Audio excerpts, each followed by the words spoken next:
Hey guys, Turam here. We're back with another session of... Drum roll, please. Shit, I bad at drum rolls. Draconia. You're gonna die first.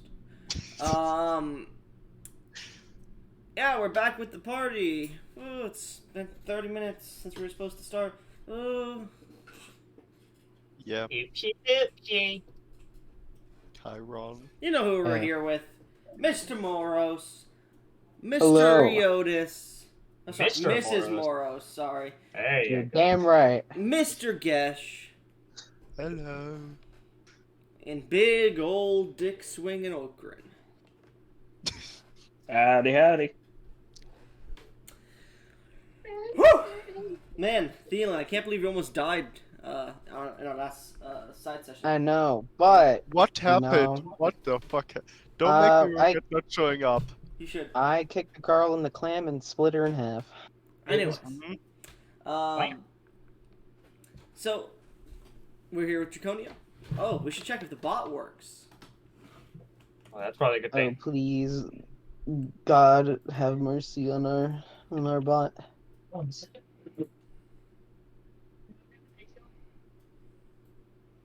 the fuck is talking through a fucking 1960s mic through a microphone at a fast food place? That was oddly specific. That was very oddly specific. It works. Thank God. Oh, let me clear the queue if I can. No.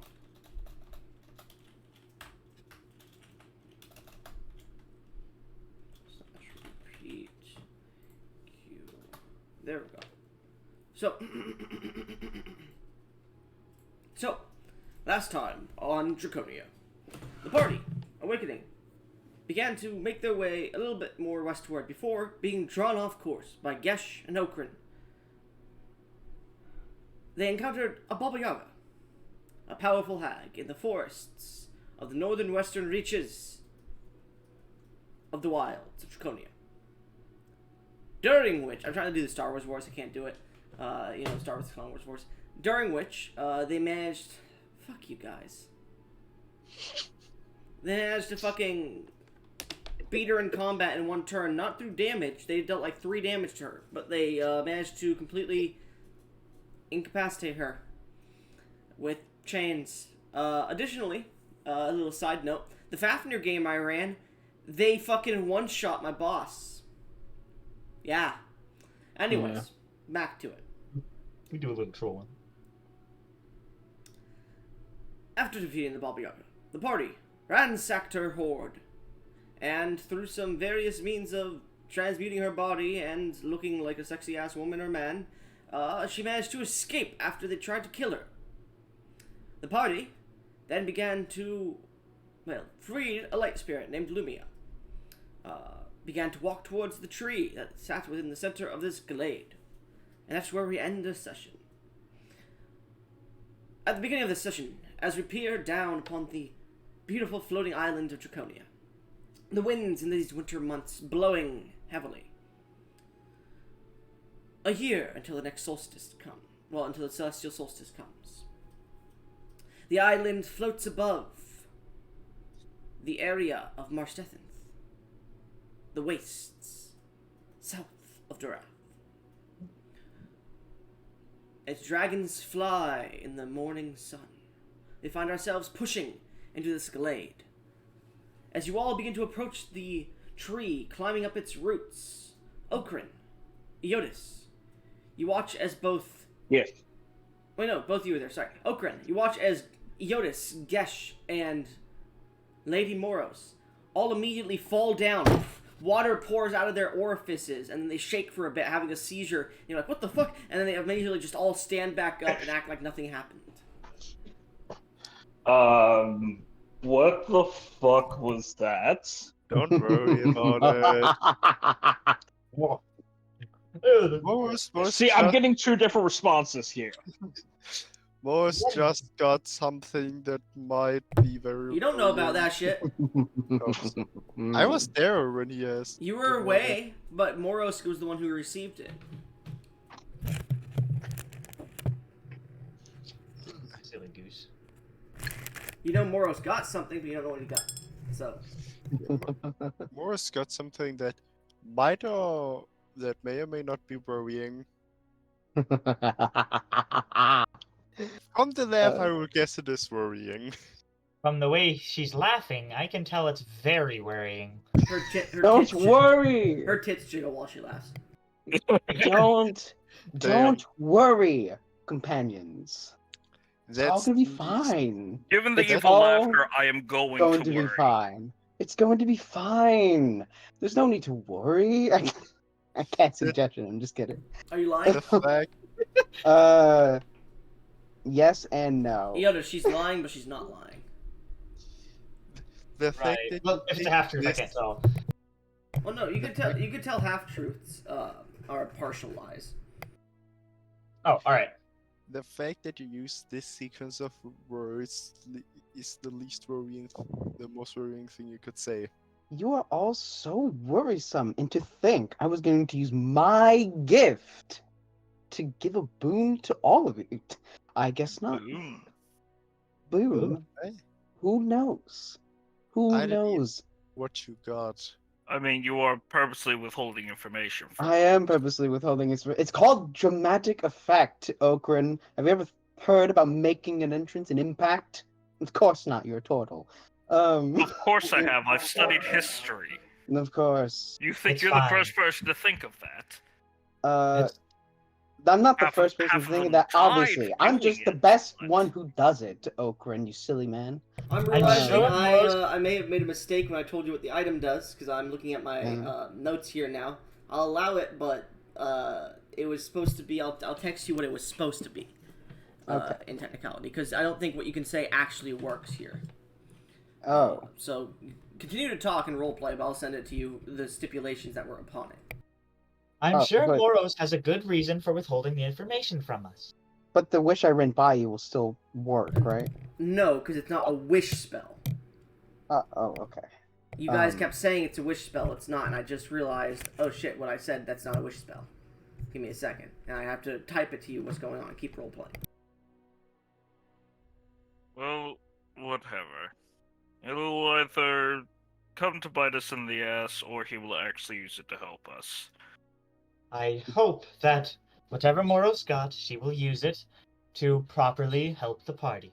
But why am I doing a female voice? But in the meantime, we should really get going. I'm not sure we have time to dilly-dally. No, Is we that- don't, and I've been trying to say that. No, you Well- No, you haven't. I Yeah. literally have. You No. haven't. You never said one word about getting out of here faster. Regardless, you still have the chest. We can't be scryed on. Fantastic. Let's go. And Everyone stay You know everyone what? stay close to Xander or Okran so we do not Who get the sprayed fuck on. is Xander? Dum I don't know. Look at your messages. That's how I described it. So, how you're trying to say it, it might work, but I'm not sure it will now that I'm remembering properly. oh Sorry, shit. that's my okay. bad. Yeah. The architect's ship should be expecting us any day now, so You guys are still in Yeah. the glade. yeah. Yes, can we try to use the key on the tree to get out of here? I don't know. Moros has it. Yeah, I'll do that. All right, Morris, you take the key and you hold it up towards the tree. No reaction. I'll twist it. Is there like a keyhole? No reaction. Yoda, you Can I want to look for a stick- keyhole? Make a perception check or an investigation. Your choice. I would like to also look for a keyhole. Sure. Anybody who wants to can because he did say it out loud. 13. Where's my dice box? There you are. Maybe you need to touch the key to the tree? What I is find shit. Morris's perception? Natural. 23? 23. Okay. Perception. Oops. Let's see. Gesh. 21. A small like knot on the tree, like two knots look like tits to you. Then you get distracted. Morris, what'd you roll? You at 21. Okay. Okran, you're the first one to see it. A strange, like, nook and cranny in the tree. It's not a keyhole, but it looks like there's a small bit of the tree that's knotted in on itself. Like, it seems to come inwards. Like, it seems to bend inwards, like warp inwards, and you point that out, and Moros inspects it, and this does seem to be able to fit the key in it. And maybe you could try putting it in. We'll see what happens. I'll do that. Alright, as you put the key into the hole and twist it, you feel as if the key expands outwards for but a second. And you guys watch as the tree splits open just enough to allow medium creatures through. Can I quickly skim through Randolph's? Oh wait, no, he already didn't have enlarge and reduce. Yeah, Okay. you already checked that. Oh, can I vortex warp V through the portal? Once again, teleportation magic on teleportation magic. Yeah, that there's a wild magic effect. Maybe the If door I roll will... a D100, and if it gets low enough, it could just kill you. Yeah, let's not. Well, how else maybe- are we gonna fit you through the hole? The Maybe hole the- closes, and you have to put the key back in to open it again. It seems to be a 6-second window. Give See if Okran it can open I mean, I managed to get through it the first time, so clearly there's a way to open it farther.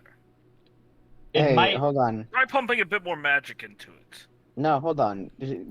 Okran, apologies. You try and open it. I don't know. hand Alright. the key. I will try and I will take the key and try to open it myself. Unfortunately, as you put the key up to the hole and twist it in there, it doesn't seem to work. You get the feeling it has to be used by a magic caster. Alright, okay. I can cast magic, though. Can you? Yeah, I can cast thaumaturgy. Okay, That but count? that's from a barbarian class. I'm talking an actual Yeah. magic caster, like a wizard, sorcerer, druid. Not a fucking barbarian. Alright, give me back the key. Try Can I pumping try- some more magic into it. Can I try that? Don't break it. You might get us stuck here forever. Make an intelligence check.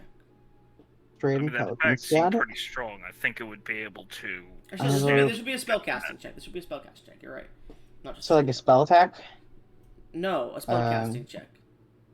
So what, is that Arcana? In technicality, no, it is a spell attack. Yeah, that's how I run them. That's right. Yeah. Okay, that's a plus 11. Now what? No, that's a 24. Alright, you pour magic into the key, and as the portal begins to swirl, you see it suddenly turns into a door instead. And there's a knob of a door in front of you, Moros. Should we knock? No, I'm gonna open it. You open the door, and as the brass knob, well, the root knob seems to open, the door comes open. And you see a small inner sanctum to the tree. You have to crouch, Moros, if you want to enter it. Oh, Failed.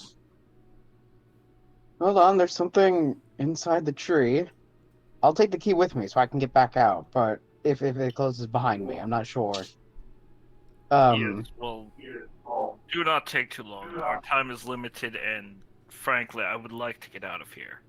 Alright, and Yeah, I'll shimmy This place my gives me way heebie-jeebies. into the door. As you shimmy in, you enter into a small, low-lit, well, not even lit, just a little bit of light from the actual glade getting in here, barely any.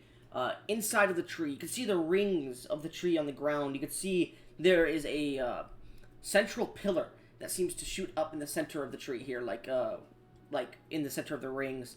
There are a few roots and pieces of the tree's bark and actual bits and wood that seem to create pillars in this room. And as you step in, originally you had to crouch down, but you could stand up comfortably in this space. As you look around, the key starts to glow, and you could see another one of those knots that folds inwards on the center pillar.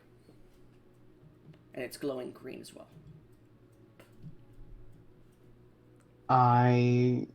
I'll put the key to the light. Alright, you put it to the light and put it in that hole and twist, and you watch as the center pillar seems to move up and down, and in the very center, almost like a piston on both sides, it seems to go on opposite directions. And you see, sitting there, affixed to a wooden hand that holds it up, of roots and wood, of course, is a tome of brown leather. and a large tree emblazoned on the front of silver. Oh,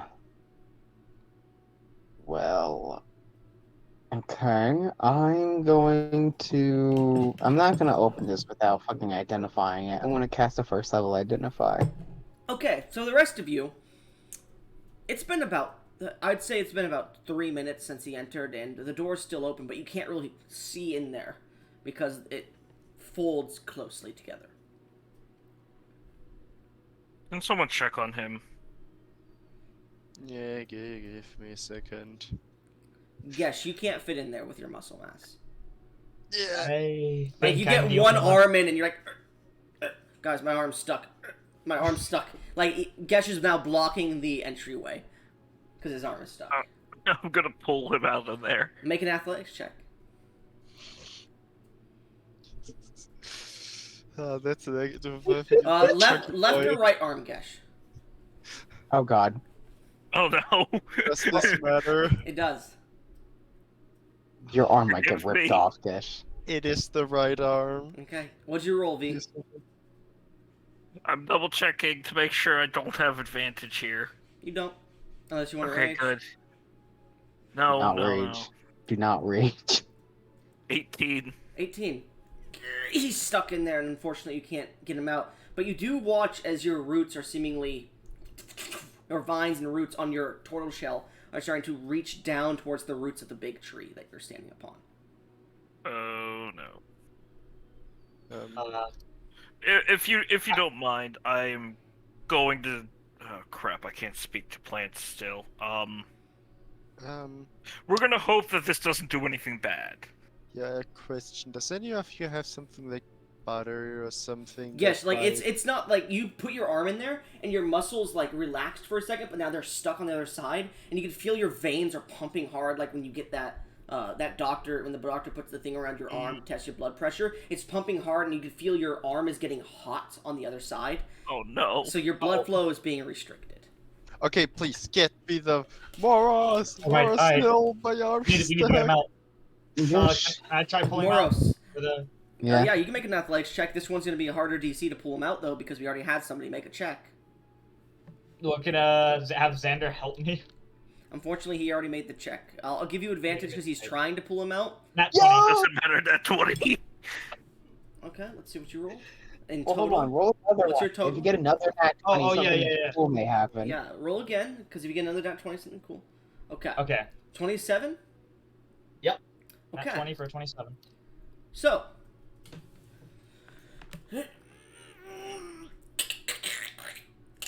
You rip him out, but you do see his claw get stuck at the end, and his wrist just tears off. Ah, Oh. Uh-oh. Blood starts pouring out of his hand. What do you all do? Uh-oh. Shit. Hang on. Fuck. I am. Let's try I'm to wrap that. panicking. Yeah, I'm trying to take a little bit of cloth and try to stop the blood flow. Make a medicine right. check, Gesh. Man, this With is an advantage, intelligence I'm check, helping. too. This is an intelligence Yeah. check, too. No. Come on, Gish. If there's ever a I said time. it first, so wouldn't I make the check? No, because your character was like, and then he said it. So. Yeah, I'm panicking. I don't have any healing shit left. I would say your character's panicking for a second while Gesh is trying to fix this immediately. 3. A 3. Oh no! Gesh, you take a piece of cloth and you start wrapping it around, and as you do so, you like get a little piece of metal to try and like keep it from like you tighten it and you try to get the metal and you stick it on, and in your haste you stick it too deep and it breaks into your arm and you watch as more blood begins to pour out. You guys are watching Can I go- Gesh's pale complexion go even paler at the moment. Gesh, make a Constitution saving throw. Oh fuck! Yes. I'm so sorry, Gesh. I'm so sorry, Gesh. Damn it, you I idiot. guess I don't know my own strength. Damn Would it, you I idiot! I'm gonna try and bandage it after he makes his con save. Would 'cause I- I don't Meanwhile, think I'm it just was happy hard. with a little Would bit I of get silver bonus. Okay, everyone's talking at once. I can't hear shit.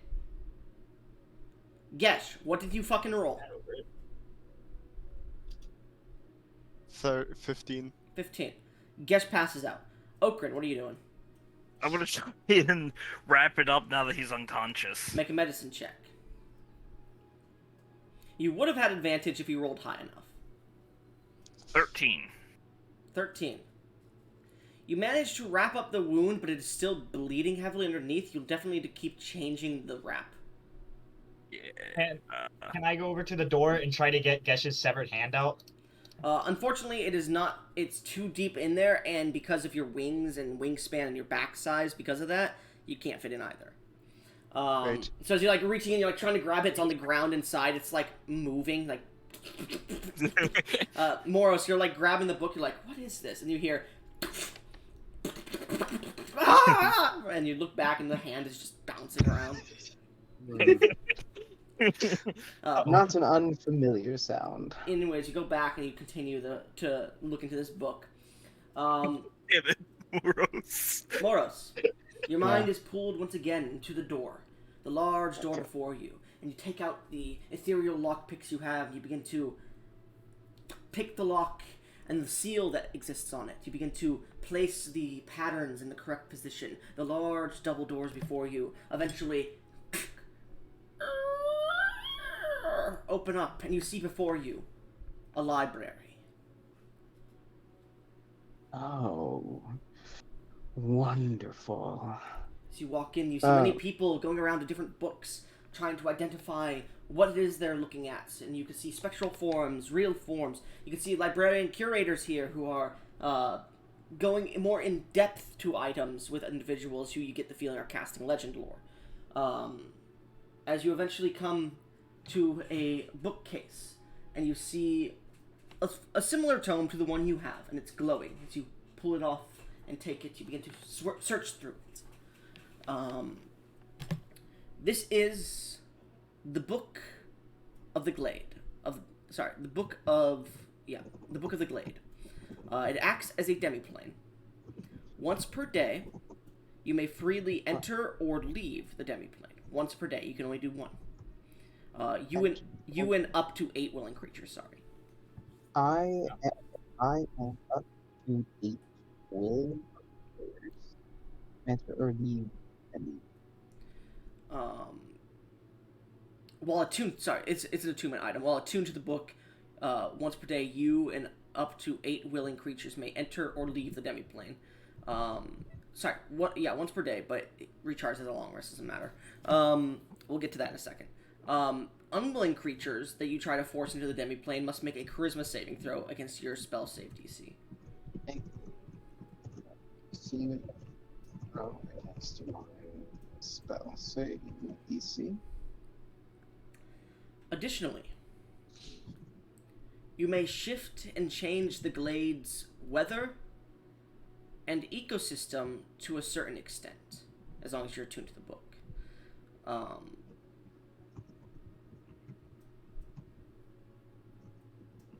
And there's a bunch of other information that seems to be unable to be identified at the moment.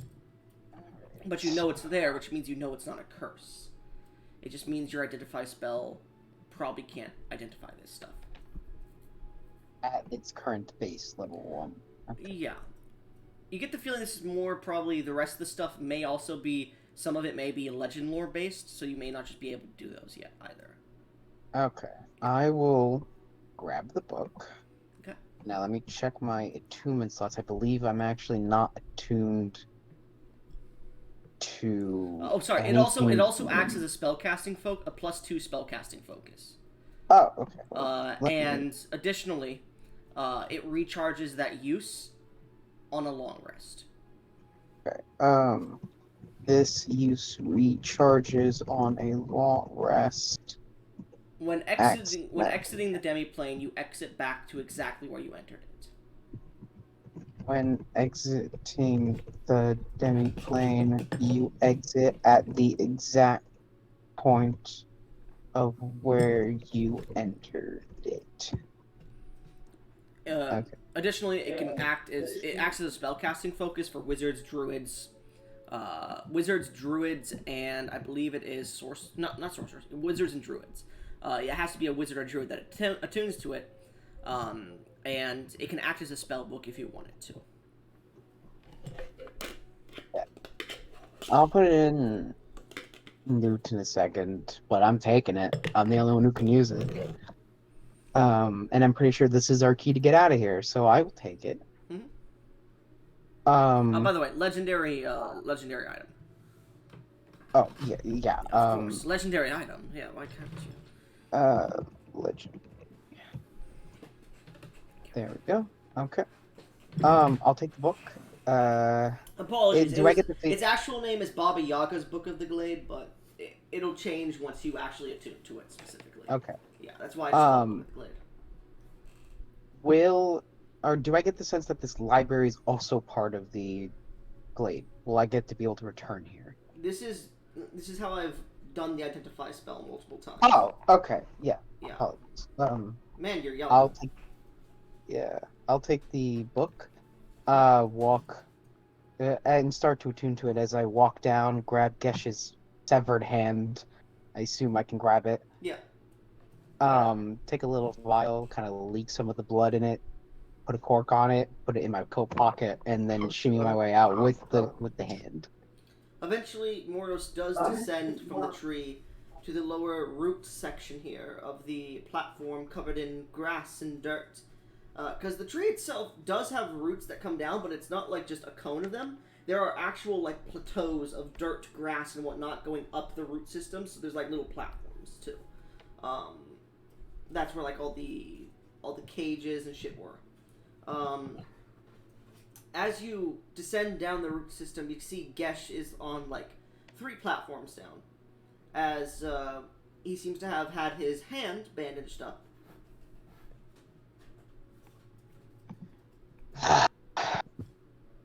I leave you alone for I don't even know how long, and 5 minutes. managed. I leave you alone for 5 minutes. 5 minutes, and this is the shenanigans you all get up to. I see. Well, it's not my fault he decided to stick his arm in. Did you see a hand down there? Hmm? Oh yes, and I grab it. I grabbed it, and we clearly cannot attach it at this point. So, if it's all the same to you, I can freeze it. But I don't care, as long as we're able to attach it later would be ideal. That being said, we also still need to get out of here. Did you by chance find any way to do that while you were in there? Yes, it's gonna take us a second. I have to attune to a book that will let me take us out of this demi plane. I will say this: you do know, with somewhat of the identify spell, the book seems to have the demiplane is kind of Feywildish to an extent, and that's what you know about it. So if you want to mark that down as a mention, because this glade is part Fey. Yeah. At the moment, anyways. Maybe it may change, maybe not, but right now it seems to be Feywildish. At current moment, the demi-plane appears to be Feywild. Anyways, so as you sit down for an hour to rest and attune to the book, what are the rest of you doing? Trying to keep Alright. Gesh from passing out again from blood loss. You focus on him, I have some other things. Okay, I will be Paladin. taking care of. Oh my god, you could stop this, you fucking moron. I don't have any health. I don't have my healing hands or lay on hands anymore, so I don't have any way of healing him. Okay, Paladin. Including your the racial trait one? That's his healing That's hands. Yeah, that's my healing hands. Ah. I already used that to heal the 2 other idiots. Anyways, No offense. As I look over towards like the injured So- elf and their friends that we saved. as you take your short rest, is there anything else your characters would like to do during this short Yes. Actually. Yes. rest? So, give me 1 second. I gotta find there it is. Okay, so let's see.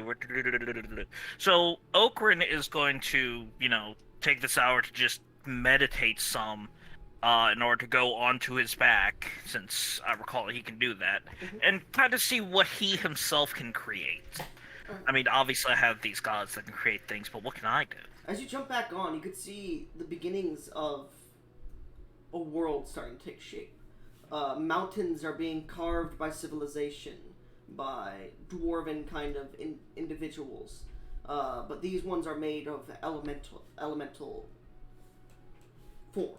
You see like earth, fire, water, and air elementals that seem to have humanoid, elven, or even dwarven shapes to them, like things that you wouldn't recognize as these races, but they're made of the elements themselves, and they seem to be creating a civilization on your back at the moment. A few civilizations. Yo. You see like That's rock. You see rock dwarves or stone dwarves that are currently building upon the tallest mountains, huge, beautiful citadels, seemingly in reverence towards their great creator. You see large shells and turtle-like designs. You see within the forests, deep within them, you see large flaming ziggurats that have been constructed. You see upon their tops are braziers that burn with elemental flame as these flaming giants begin to create shit here. You see within the wind-swept plains are the elven wind spirits that seem to be creating cities, floating, taking the ground and pieces of it to create floating islands that seem to navigate their ways around the world. And on the oceans, you see the humanoid water creatures that seem to be sailing or diving into the waters to create their underwater citadels. Damn, no cheese at all. I mean, this is literally my back, so. The gods don't seem to return to you. As you're sitting on your back, it's like years are passing on your back as you're sitting here for like an hour. But as you're there creating, the deities that you've created do come to you to like just check on you to see what you're doing, and then leave every so often. Yeah, like I said, shit, that's awesome. You Just got gonna make dudes on a your back. mental note of the advancing civilizations here, because that is... It's been like You 2 know. days, and looking at the civilizations, probably the civilizations had probably built up for like thousands of years on your back. In 2 days. Interesting, Yeah. interesting. So time seems to traverse differently here on my back compared to the Yeah. reality. Mhm. Interesting. Okay. You know, there are gonna be wars on your back. Probably. Oh god. You guys are gonna be like, Nuclear. you're gonna be like, why are you bleeding, Okran? Oh, that's not me. What the hell? They're Oh, there's literally wars on your stabbing back. the earth. Why would you do this to us, you motherfucker? I'm just taking like less than 1 damage each time. Anyways, Yeah, like I said, I'm going to let the civilizations be for now. I might come and investigate them myself later. I'm making mental note of that to do so. However, like I said, he is going to see what he himself can create. what do you want to create? Like, Okran just starts hearing like prayers from the people on his back as they wish for stuff. He no longer has he now has disadvantage on all stealth checks. Yeah. I'm pretty sure I already have that just being literally a source of light. Anyways, continue. Shit, I don't know. Let's start by seeing if I can just create basic things like, some various pieces of earth, or just a little pond. So as you go to like you touch the ground to create a small maybe a small plateau, suddenly you see a mountain range appear before you, and you're like, huh. You go and you like touch the base of the mountain range, you're like, okay, just a small pond, an entire ocean. Okay, I'm gonna have to, You're gonna have to get control of that, yeah. Yeah, definitely. I don't want to flood out these civilizations or destroy them, because this is cool, and this is like an archaeologist's dream, seeing I how would say, civilization develops. Creating both of those, reduce your HP by 2. Not permanent HP, but like you lose 2 health doing that. I take 2 damage, gotcha. He makes Noah's Ark happen on his back. We look over there. Wow, Okran sure is sweating a lot. His dick's out. He's just straight yorking it. Oh my God damn. god, it's an ocean of Shut cum. the fuck up. No! Oh no! I hate you. Okay, I'm rolling a D100 for that one. No! Oh god, no! Please, please let Babayaga come in and just kidnap him. I was gonna let it go, but I rolled 100. What? What? Okay. So, Gesh, what are you doing during your short rest? Okay, that might not work. I'm trying to ask Morris for this. Morris, do you remember how we all Morris is got, like meditating on the book, and he's like, you see him like getting sweating, and he's getting pissed off as you're trying to talk to her. Sorry. Go ahead. we all got a vial of the fountain of eternity. Do you think that if I put my hand exactly enough in place and then pour the water over it, that it might reattach my hand? Hold on, let me check my notes of the vial. You see Moros pulls out like a whole like section of scrolls. He's like, no, not that one. That's what speaks of the juices of the night. That one speaks of the temples. These are my notes on the soul gem. These That are one my speaks notes of on my turtle cloak. juices. No, we don't Roll another touch that D100. one. Actually, no. Because of that, Eotis, roll me a T6. Oh, no. Crap. Not this. Gosh, I rolled a it 4. would appear that in my notes, the our water, you will, assuming your constitution is high enough, your bodily mass, I suppose, you get more, how would I say, vitality and durability. If you don't, it will just act as a regular youth potion. I'm unsure if the Lake of Eternity, at least just a small vial, could restore your hand to your arm. However, a simple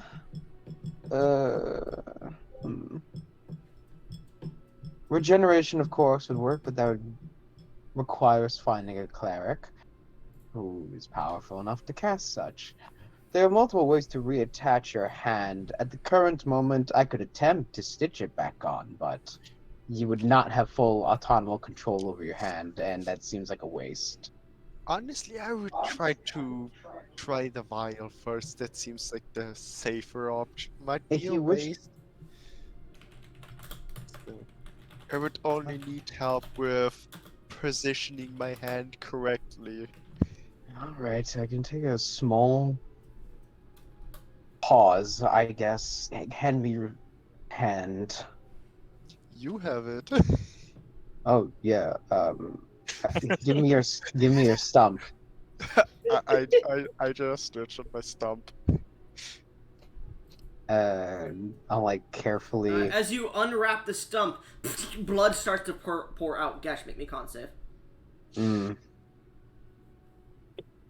I am completely blood. unfazed. You get the feeling that I've been covered in blood before. 23.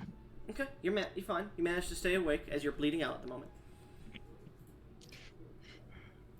I'll hold it to the stump, align it perfectly, or as perfectly as I can.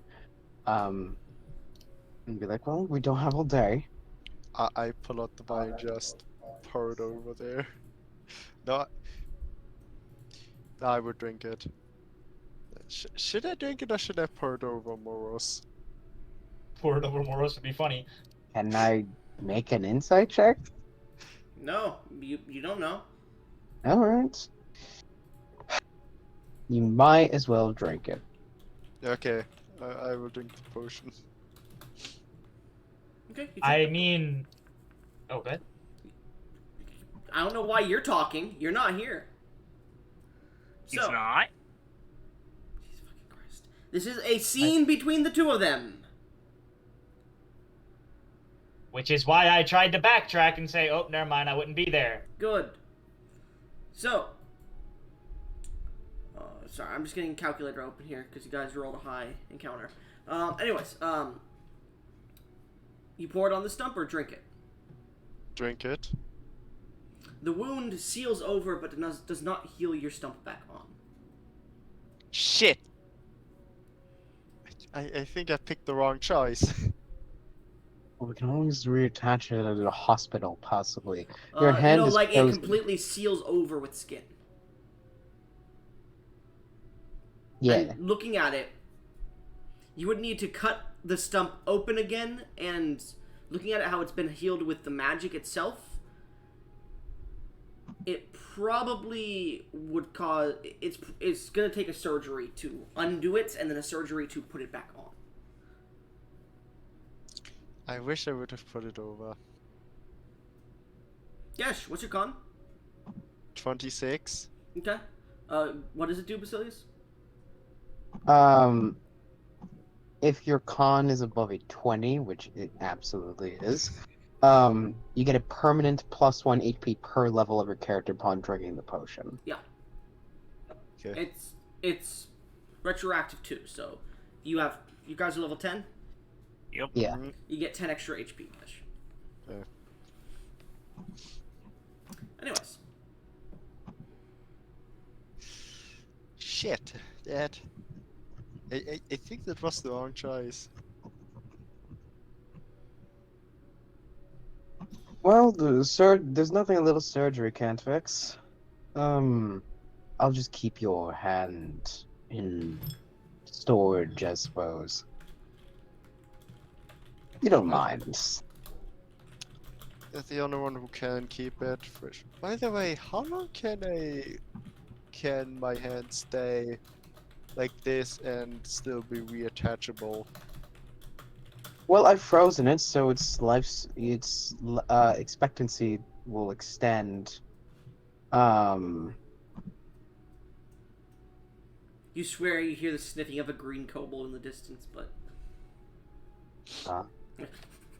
Regardless, if you're worried about your hand, I could cast Gentle Repose on it, though that's supposed to work on a corpse. I'm not sure if it would work on an individual body part. I'm more worried about the fact that I'm mainly using my right hand to fight, and now I need to use my left hand. And I Well, can't now hold you the get to shield, be ambidextrous. but I also can't hold my shield now. Well, you can. It's just not going to be effective. I could tie it to your arm. No thanks. I don't You trust sure? Yes. Wow. Wow. How bold of you to say that to my face as I hold your hand, literally, and I dangle it in front of you. meanwhile, Eotis, what are you doing for the hour? As we said before, I was looking over Gesh to try and make sure he wasn't bleeding out. But since I'm not doing that, I guess, can I look over at the top of the tree to see if there's anything up there? Because there's stuff in the tree. I want to see if there's stuff on You're it. gonna fly above the tree? Okay, yeah. There are fruits within the tree's leaves. There are creatures skittering about. And yes, as you do fly up, you do see a strange wooden altar that seems to be attached to the top of the tree, moving with it. You see, it wasn't big enough. It's not big enough to be seen from a distance, but you could see a single pedestal about 3 to 6 feet tall, that is made of wood as well, and it has a bowl-like carving in the center. And you can see as you fly above it, there are small grooves in the wooden platform that seem to give off an archonic design. This looks magical. Maybe I should bring Moros up here to check. Or maybe I can see what it is myself. I go over there and investigate. Roll an investigation check for me.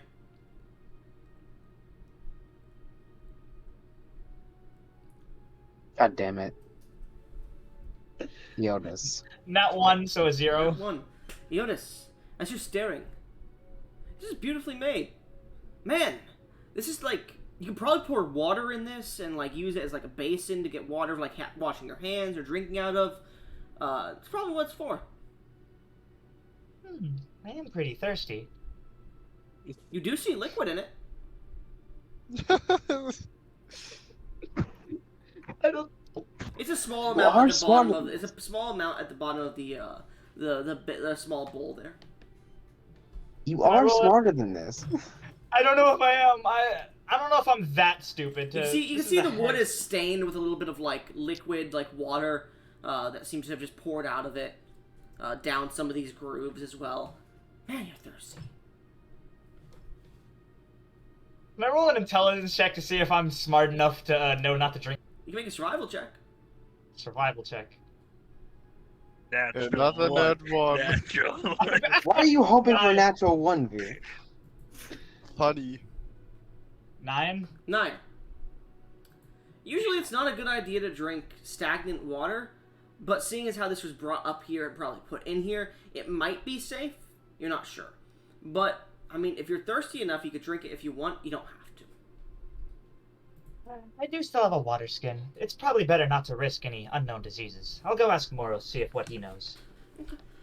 I'm gonna start flying back down towards Moros. You fly back down and you hear, I'm literally holding your hand. See me Hello? dangling in front of Gesh. Moros, I'm not sure it's the nicest thing to. You know what? I'm not gonna question. I found something atop the tree that I thought might interest you.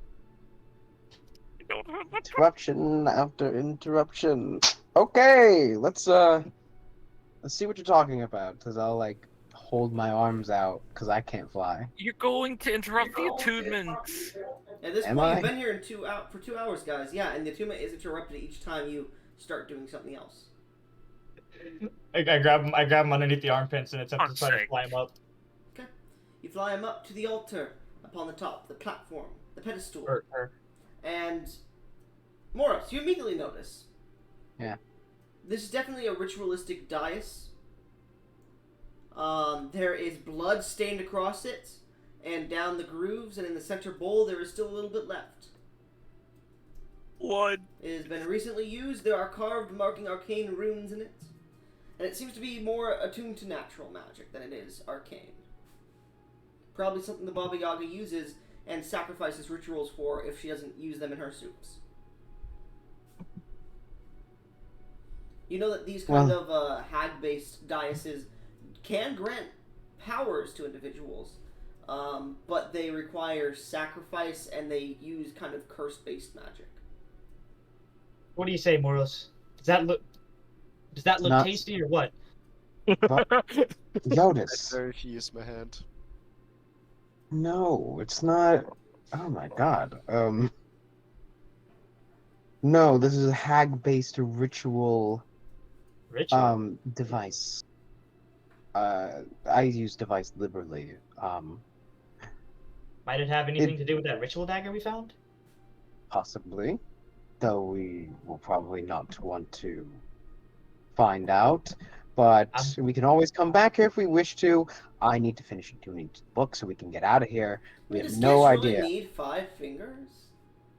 Between me and you, we have a fully severed hand that we see what it does. Hey Otis, I'm not willing to find out the I effects am. of hag magic without having studied it extensively. Don't you have put a bit of my blood in the vial? Fuck's sake, guys, we're You trying to don't get know out of that. here. Okay, Now, we just I hear take me Oakland back shouting down from below. Well, I suppose it will remain a mystery for now. Come on, let's go back down. Better keep us on track, y'all. Yeah, You're right, go you're back right. down. Once I get back down and meditating and attuning for an hour, I'm gonna go grab food. 3 hours. So, what is everybody doing for the next hour while Moros is meditating? Just eating some rations, trying to keep our energy up. Okay. I'm just noticing that Gesh now has its skin over the wound and no bandage on. Gesh, what did you do? I tried to reattach it with the Lake of Eternity water. Drank it instead of pouring it over my hand and the arm, and yeah. You wasted Am I- the. Why me? Yes. Why? Why? Why didn't I thought that it was said you might as well drink it. Okran, can I see that chest that we got from the Baba Yaga? I don't think you're able to carry it, much less hit him with it, because I know this plan. No, I'm not gonna hit him with it. There was a mirror in there that allows you to change how you look. I was planning on suggesting that we have Moros use it to turn back into a man, but he seemed quite happy to be a woman. I figure if we can use the mirror to change looks, we could use it to grow Gesh a new hand. I'm gonna give you a demon's inspiration for that idea. That's actually pretty interesting. There. I might give you props on that one. Damn. It's not a terrible idea. So I'm going to dig through the chest, grab it.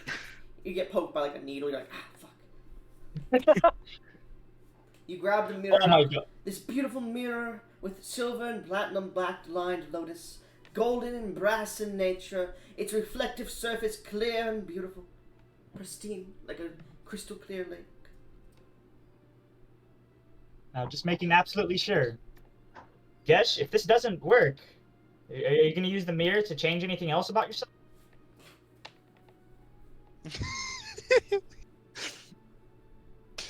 He's going to try and make himself more Man, fun. too bad Moros We can't both intervene know here that, because he right? knows something about the mirror. Anyway. Yeah. It's a shame. I'm too busy tuning to the book to realize what fucking stupidity is going on. Yeah, I told Gesh about the mirror.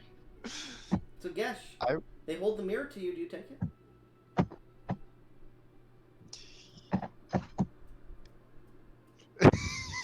Are we sure this is a good idea? I feel like this is a bad idea. Something tells me this is a bad idea. Yeah, I was trying to figure out if Gash would realize, there might be something. Is that a good idea? You could make an Oh. intelligence check. You're From- so good at those. I don't think from what any of us know it would have any ill effects. I don't think Moro said it would do anything bad. No, he didn't, but nonetheless, I do I would remind believe you, he told mentioned you it being the dagger single-use. cursemonger was a good weapon. Anyways, continue. I mean- think we should take it as a result. We can't find another way to reattach it. I agree.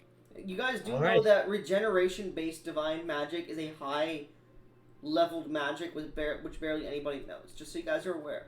So, you're either going to have to find a high-ranking church official and pay for that. You could use this mirror or find another way. This is an immediate solution, Gesh. I would like you to make me an intelligence saving throw. Cyborg Gesh? Cyborg Gesh, though, yo? Just saying. 11. 11. It is up to you. The DC was 10. You may be impatient, you may not. Depends on your character. Don't think out of game, Gesh. Your character's fucking retarded. What would Gesh do? Jesus, don't even lie. You are the captain of the guard, so you do ever so often have like hints of brilliance, but you are still stupid. I know. You're probably as know. smart as a child.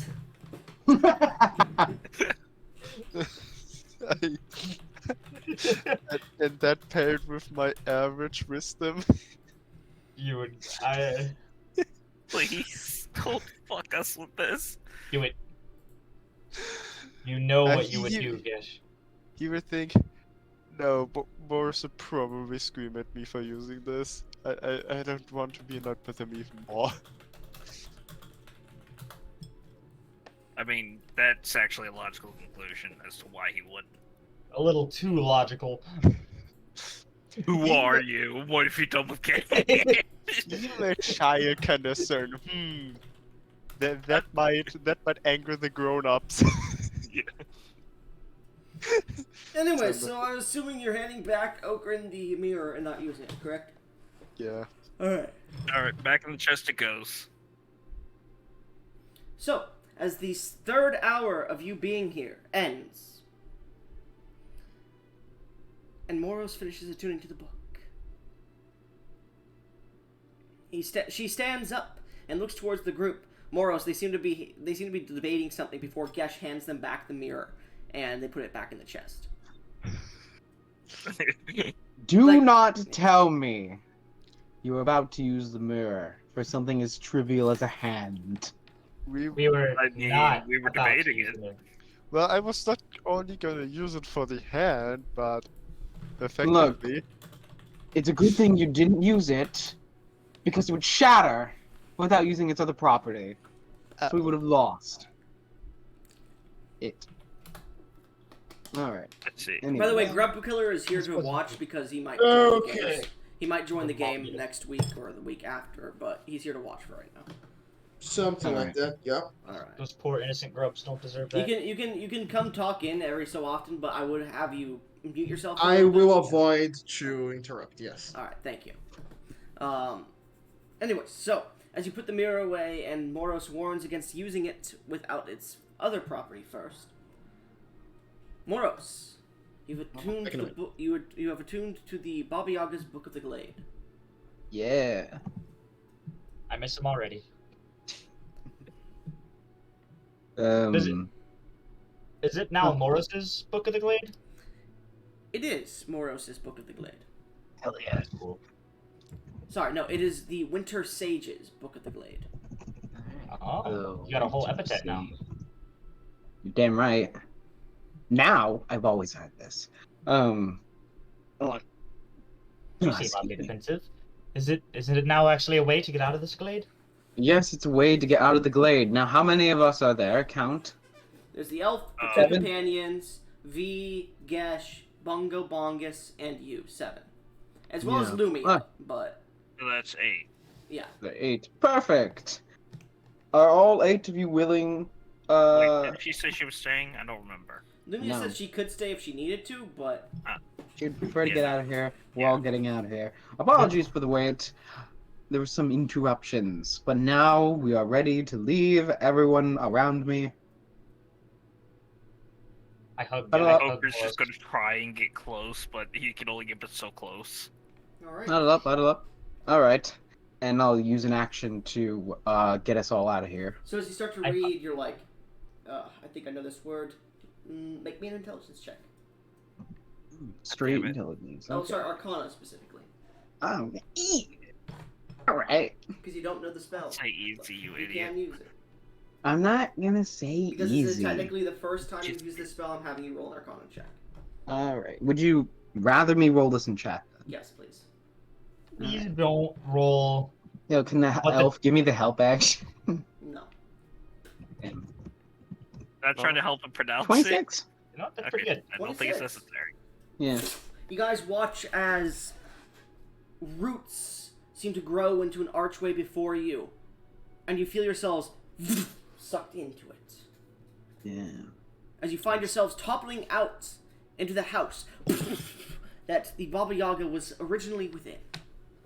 As you find yourselves in this house, unlike when you came in here the first time and ran through the archway, it is completely devoid of anything, cleared out.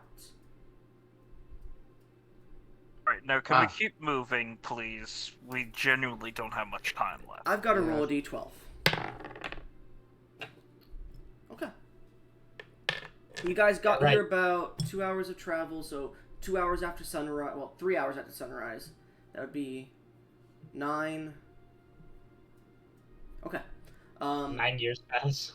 Anyways, so Moros, it comes to your mind. You're like, isn't the Feywild strange with time? Yeah. And as soon as you remember that, you go to the windows and like you open the door and you look out and try to see anything above the canopy above you, and you can just see the fading golds of light, which you know are around the end of the day, but not sunset just yet. You get the feeling if it hasn't been an entire day, it's been about 6 hours. Alright, we've been in there for 6 hours. Out of character, Yeah. each hour you're in there, I roll a d. For every hour you're in there, after you leave, I roll a d12, and it's the modifier for each hour. So, for example, if you're in there for 3 hours, I roll a d12. I got a 2, so that's why you're in there for 6. Oh, So- that is so We've been lucky. there for 5? If you stay in there for a day, like 24 hours or take a long rest, it's days instead. Oh, good thing we didn't. If you stay in there for a week, weeks, months, year, years. So, just so you're aware, that immediately procs into your mind after the identify spell could not identify it earlier. So you now know that, Basilius. Alright, we need to get moving. Agreed. I'm not quite sure how much time we have left. I look over towards Okran. About a day How much- and you would assume 12 hours or so. I thought we had... Damn, okay. Yeah, you gotta book it. You had about a day and a half. Well, no, sorry. You had about 2 days. It's been about half a day at this point. Yeah, Since you I went thought we had 3 days, but it would take us 2 days to get there. You were traveling Not for if a we bit. run. Let's see. Sorry. I got mixed up with my time here. You were traveling for a bit. You slept 2 days to get there. Yeah, sorry. 2.5 days, my bad.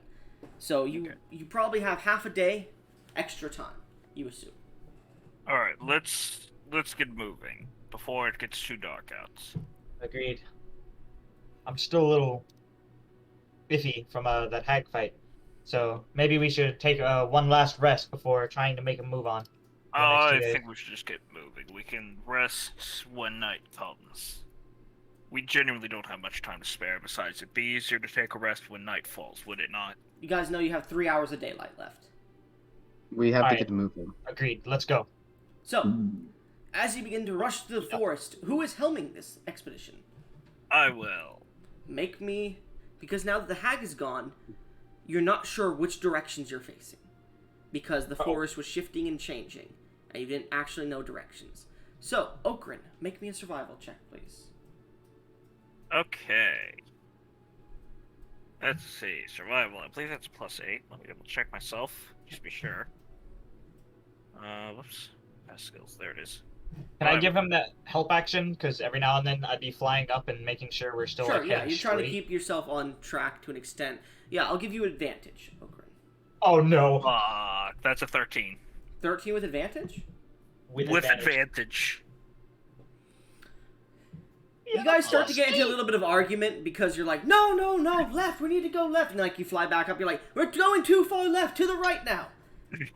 And eventually, after about an hour of this, you lose about an hour, so about 2 hours, you eventually find yourself back at the river. As sunset is beginning to pour through above the river. The sun is starting to descend past Draconia. The blues, purples, and oranges are turning to more deep purples and blues, as well as blacks. You have about an hour of daylight left at most. We should make use of that as best I we will can. be right back. I need to do something. It's going to take me less than a minute. Give me a sec. Okran goes to piss in the woods. Ah, He spends an hour. leave him pissing. behind. I suppose we should set up camp here, unless we should. Motherfucker, An you just hour. had 3 short rests in a row. Yeah. How did you get nothing from the Oh, 3 yeah. short rests? I love you. Mwah. What? Roll Okay. another D100. Well, no. We should get to moving so we don't burn more daylight. And I'll start walking. Alright, Moros begins to walk along the river's edge. Are you all coming with me? We gotta get going. Yes, we are coming with you. Let's The go. rest of Let's you go. just gonna Let's sit go. there with your dicks in your hands? No, we're following him, obviously. Actually, didn't say Well, you didn't anything. say shit, man. Hey. That's not on me. Hey, I don't have enough hand for my dicks anymore. What did we do with the elf and her 2 injured companions? Are we just bringing them along? Yeah, basically. It's not like Yeah. we have much Well, no, choice. they appeared where they entered. I can't control where they. Yeah, no, they came That's with you. They came with you. Oh. They entered through the same portal. All right, great. So they just All right, went- they're following us. I'll say as you get to the river, the elf looks to you. Well, I believe we can find our way to Draconia on our own. We will Standing rest. on Draconia. Goodbye, and they leave. This you idiot. And Lumia? Could have let her finish speaking. Lumia disappeared as soon as you guys got out of the house. Well, We don't have time to mourn goodbyes. We have to go. Whatever. Let's keep going then. Yotis, a meteor falls and kills you. No. Anyways, as you travel along the riverbed, an hour is very short of a travel along here. I would like Moros, who's technically helming this, because he said he's going first, to roll me a D100. Alright, R1 D100. 81. That's not good. Okay. How about that? So, I would like you, Eotis, to roll me a D2. Sorry, a D3, sorry. Just a D3. D3? Yeah, just a D3. 2. 2. Good enough, thank you. So, as you guys are walking, as daylight is beginning to turn to moonlight, the stars are coming out in the skies, and it's a beautiful, clear night. The snow is not falling tonight, even though it is breathtakingly cold. You can see your breath before you, even in these forests. Is there any roleplay you guys would like to make as you're walking along this river's edge? A bit chilly out as of late, isn't it? Not No. really. If it's chilly out here, I wonder, is it like winter time for the people on your back? It's chilly. It's pretty warm. Yeah, I agree. You're from a cold continent, and you're just you. I'm Like, if not exactly used to this. All right. If you can't handle a bit of chill, then that's on you, not me. Moros, Uh, as you're walking, you are seeing, like, displacements in, like, the sticks and twigs near the edge of the forest itself, as if something moved through here recently, specifically slithered. But they're large displacements, probably bigger than Okrin in size. Oh no. By the way, do you know anyone who could perform the aforementioned surgery? I could. You're cutting out like a motherfucker. What'd you say? Moros, do you perhaps Speak louder, know please. Moros, do you perhaps know somebody who has the ability to perform surgery on my hand? beyond my court physician. Roll a history check. Okay. A 22. 22. You do recall your sister, during the birth of her son, calling for a doctor specifically from Riverton, by the name of Dawnstar, the last name. You're not sure the first name, but his name is Dr. Dawnstar. And yes, it was made by a player character. I didn't copy Skyrim. Fuck you guys. Let me guess, it was Domino. No. Ah. It was Divinity. Anyways, you do recall him, and he is a talented surgeon that is renowned across most of Darath, and a little bit in the areas around continents surrounding it, because he is a physician and not a magical one. So it's strange. Like, most physicians don't actually. They practice magic physicianry too, but this one is specifically tailored only to base physical physicianry. Fine. You might be able to do it. Medical talent / skill. Okay. Well, I do know of one doctor, but they're in Riverton. Dr. Dawnstar. I'm unsure if they'd be willing to make the travel to Draconia, or even, because if we manage to get there, Agaburst. And we need to send notice ahead of time. Much, much ahead of time. There's also my court physician, but we are not taking them away from their duties. Does Draconia not have any infamous doctors amongst their people? You know one, Gesh. Yeah, I know one person. But either way, it will take a while since. You get the feeling he might like to do operations on you. but he's not in Draconia anymore. Sadly. As you guys are having this peaceful discussion, lit by moonlight, you hear the sounds of something crumble. A rock hit the ground. You, Okrin, and you, Moros, hear it from the a little bit further west, which is ahead of you, and to your right, I would say about 100 feet up. The rest of you don't hear it. But Moros, you still see those like slithering patterns that come in and out of the forest every so often. Just in the dirt. I'll point it out to the rest of the group. Okrin is a bit more on alert now. Okrin, as you look at the slithering patterns, you begin to look around, and you look towards your left into the water, and you could see your eyes reflected from it. And a second pair of yellow eyes staring at you, serpentine. As you see this, I assume you immediately pull your weapon, right? Yes. As you go to pull your weapon, you all watch as this 30-foot wide mouth of an anaconda-like snake with draconic features, large horns on its head, and a large snout that comes up to a rock-like point spike at the front of it going upwards towards its head, leaps out and attempts to bite down on your turtle friend. I need everyone to roll initiative. Oh my golly! Oh my goodness. Yes, you do recognize these creatures. They are, how should I say, monstrous anacondas. Oh, sorry.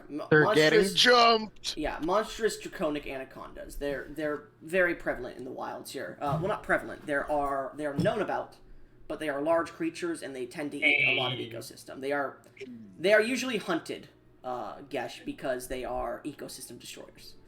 So they're hunted down their numbers, basically. They're kind of like... They're hyper predators. Yeah, they're hyper predators. Their numbers are usually kept down. But with you being in the hospital, Gesh, the guard hasn't seemingly sent anybody to deal with them as of recent. Bro, 2 net 20s. Yes, sir. Holy shit. Yo. I'm giving them advantage. Fuck that shit. I'm not gonna have them roll now. Did you got another? Another net 1. Because of your bad jokes, I'm rolling the dice again. Because of your bad jokes, I'm rolling it one more time. Another net 1. Okay, nat 20. That's good. How What? many net 1s did it got? You motherfucker. You got one nat 1, one nat 2, one nat 3, and then a nat 20. Oh, pull the Really? gash? That's not fair. Hey! You pull the gash? Yeah. No, So, they pulled me. Eotis, what did you roll? I rolled a nat 20, so a 21. 21, natty. Okay, well, if you go before the creature, we'll see. Basilius, what'd you roll? 9. My curse continues. Not as bad as goblins, at least. Gesh? Non-net 21. 21, non-nat. Yeah. Okay. Okrin. Nat 20 for 23. God damn, motherfucker. It's all in the rolls, chat. It's all in the rolls, chat. All in rolls. Okay, so, it goes... I'm not going to take the nat 20 for the snake. I'll just give it a 10 because that was kind of a dick move on my part. Yeah. But a 10 plus whatever its dex is. So it will go... Still before Moros. This is a funny Moros ambush. got Let the the guys die. in the ambush go first. I still cannot believe that you rolled another natural 1 for your boss. This is getting insane. But bro, the net 1 to Okay. net 2 to Unfortunately, because Okrin is by rules, Okrin is the first one to go. He is the only one who gets 2 actions. That's fair. Bless you. Bless Bless Actually, Let's do fuck it, I'll allow it because it's not a main boss fight. You'll both get 2 actions because you got nat 20. You go before the enemy. So, as the creatures jump out of the water to try and... Well, the creature jumps out of the water to try and snatch you. You manage to dodge out of the way, pulling your weapon and knocking it down into the ground really quickly as its head bounces off. You can see his body still goes into the to the lake a bit. And you can see... You don't even know how long this creature is, but you can see about 50 feet of it at the moment. Oh. And that's how long it is at the moment. You don't even see, you don't even know if that's the end of it. You can see large draconic like horn spikes on the back of its spine. They get bigger and then smaller and bigger and smaller. Its scales are sharp as daggers. and it seems to have a black and blue kind of coloration to it. And its scales seem to like move out like peacock feathers as it seems to slither out of the water a bit. What are you doing, Okrin? Because first of all, I'm still right next to it, basically, right? Yes, everyone is right next to it. Okay, if I wasn't, that's fine still. I would say because, everyone but Moros. Moros is about 15 feet away from it. Oh, thank God. So I'm going to rage immediately. I'm choosing lightning damage. He grows increasingly. You're still smaller than this creature. Like, even its body not being fully out, its head looking down at you, it probably stands about 60 feet tall. Oh, yeah, okay, well, I can still reach his head, because I can throw my great axe, so I'm gonna do that, yeah. So, I'm going to, just, as I rage, I pull out my great axe, which becomes engulfed in lightning as I just launch it at this creature, aiming upwards to see if I get a nice uppercut going. Okay, go ahead and make an attack roll for me with advantage because you are flanking. Big man. Alright. Big man. Let me see. Because I forgot to grab the fucking. I haven't written down the Hey, sword Moros, yet. you know what's cool about flanking for creatures in my new system? Flanking grants you an extra, because I have multiple sources of advantage, you get multiple dice rather than just one source. Flanking with each creature that you're flanking with, you get an extra dice, because it's an extra advantage. Additionally, wolves, which have pack tactics, each creature that they are friendly with, they get those advantages. Any creature that they're flanking with that they are friendly with against a hostile creature, they get an extra d4 on their roll per creature. Actually, you know what? No, it's not gonna be my great axe. It is gonna be that damn sword. So that's actually a 22, not a 23. What are you throwing? The sword, because I'm using that instead of the great axe for my sword? rage. The one that identified, the lava one. Have you attuned to it? Yeah. Yes, I would have done that during one of You the didn't 3 specify. I asked if you guys were attuning or doing anything, so I will say you will have to attune to it. At the moment, you could use it while it's sheathed to deal bludgeoning damage instead. No, you can't use it as an actual. I'll just do that. Then Okay. I'll just throw the great Does it axe. require attunement, Moros? I believe it does, right? Yeah. Okay. So Yeah, I as you gotta find it go to again. reach for the sword, you realize, oh shit, you didn't learn exactly how to, like, you didn't practice with it. So you grab the great axe and chuck it up as what'd you roll to hit? 23. 23. Just hits. Yeah. Oh fuck. That's worrying. Alright, so let's roll damage. And even though it's thrown, I can still add my rage damage as part of my feature. Mm-hmm. Let's Giant see, so Barbarian's it's fun. He's a giant barbarian? Mm-hmm. I am a Path of the Giant Barbarian. But he's also like a 15-foot tall turtle with a tree growing out of his back. He's a Wait, Torterra. he's permanently large? He's He's Torterra. I am permanently huge. He's I have a just raged to become gargantuan in size. He's a turtle. Fallen. He's a turtle that's like 15 feet tall with a large tree growing out of his back, and he has a world on his back too, like its own ecosystem. Fallen. Yeah. Yeah, Goes hard. I'm not gonna lie, it's pretty fucking cool. He's also an archaeologist, which is cool. How much strength do you have? My What's that? strength? My strength is currently a +7. The Yeah. 24. What's your strength, Gesh? Shut up. Like, +8. Shut the fuck up. Jesus Christ. Yeah, my games are high power, by Jesus. the way, just so you're aware, Grub Killer. Yeah, I also Think, have a think Dark +8 in Souls high con. power fantasy. You ever tried quick- putting them into a Pathfinder game? Because Jesus. I've tried running Pathfinder 2e. Anyways, Okay. Quick question. For the huge size you mentioned, I had 2 weapon dice. Do I also have that to my elemental cleaver or no? I don't know what that means. Is that an ability? Then no. Yes, it's one of my abilities that applies the damage directly to the weapon. Then no. Okay. Because it's an ability that applies damage to the weapon rather than the actual weapon's damage. Okay. Yeah. So that is 38 thunder or lightning damage. Sorry. As you strike it, you can see the lightning strikes onto it. Doesn't have as much effect as you would hope. And as it does, Gesh, you realize immediately as the lightning dances across it. Too bad you didn't have enough time to mention this. It has blue scales, similar to a dragon, a blue dragon. Son of a bitch. Okay. As it dances across. You said 38 lightning damage. Yes. Okay, give me a second to open a calculator here and get the health. 19 and a half. Well, it would be 19. Yeah. Okay. Just want to double check 2 things here. First of all, I have 2 actions currently, right? Yes. Second, I can use bonus action things as an action, right? Yes. Okay. So I'm going to use my second action as much as I hate to do You only get this. 1 attack? No. I'm doing this before I make my second attack. Okay. And I am going to change the damage to cold damage. Alright, so as you throw it up, it strikes, lightning skirts across its body, but seems to just not even pierce it too much. Your axe is still flying up, and you grab a small, jar of frost off of, a small jar of snow off of your, what the fuck is it called? Your waist belt. And as you do so, you throw it up as the axe comes down, it strikes into it as the axe comes down to make another attack on the creature. I assume, correct? Yes. Go ahead and make an attack. 21. 21. Unfortunately, that does not hit. Damn it.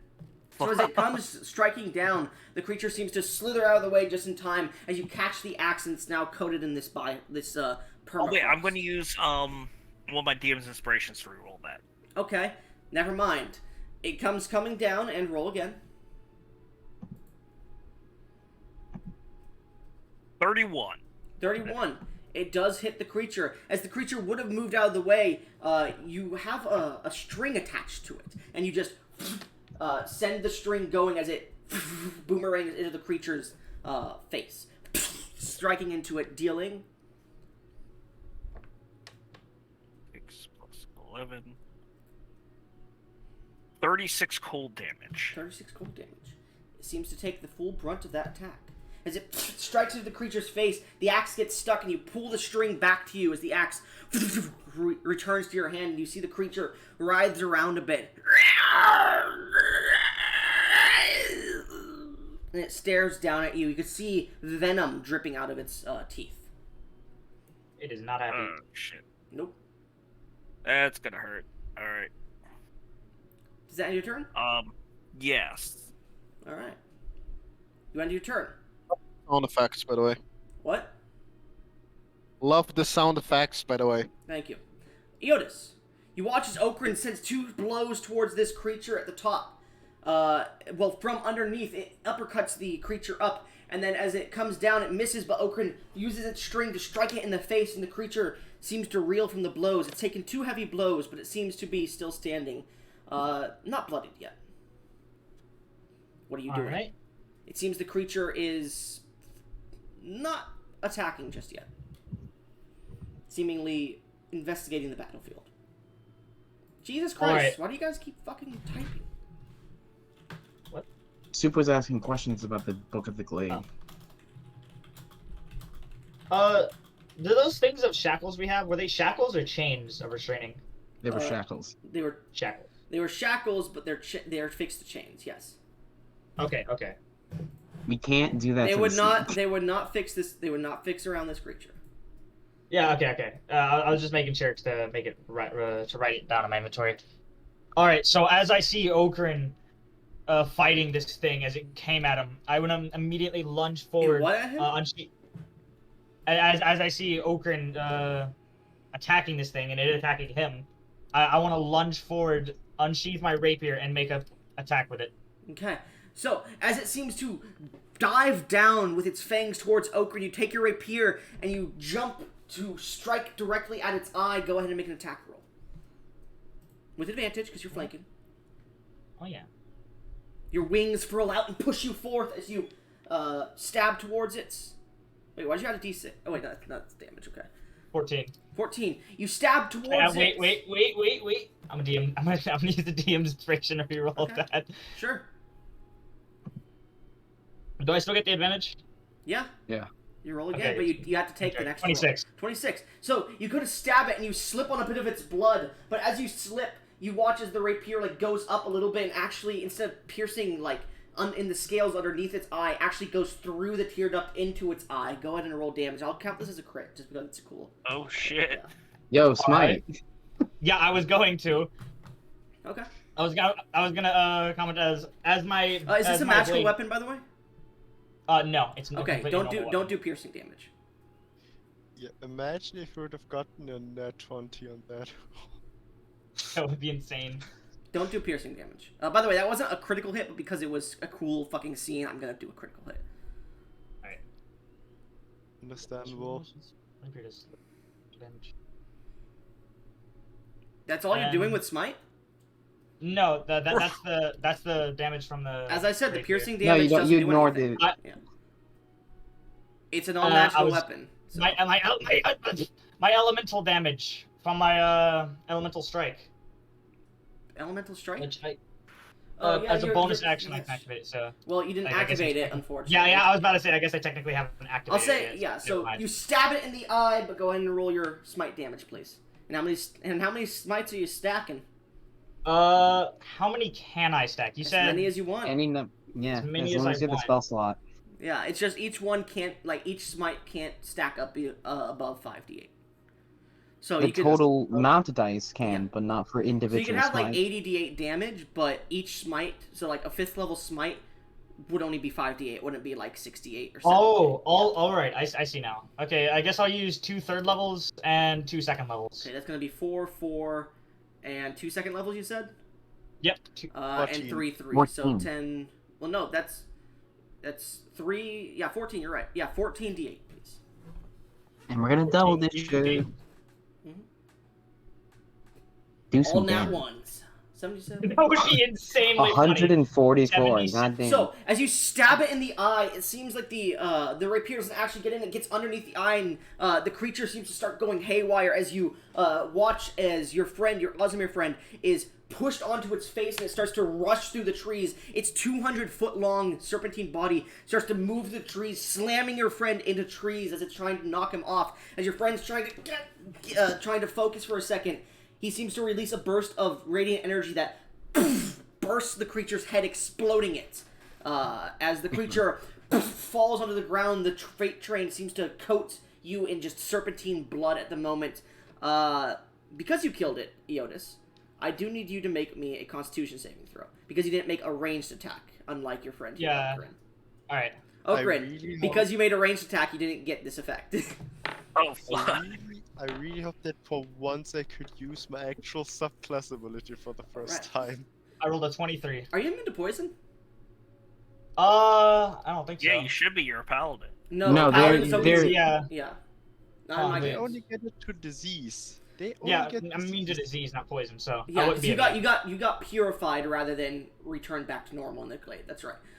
So you watch as a bunch of the blood hits your friend, and he comes running out of the forest to like see what's going on with the rest of the battle. And Eotis, you look down, and the poison is searing into your skin. You suffer half the damage because you succeeded.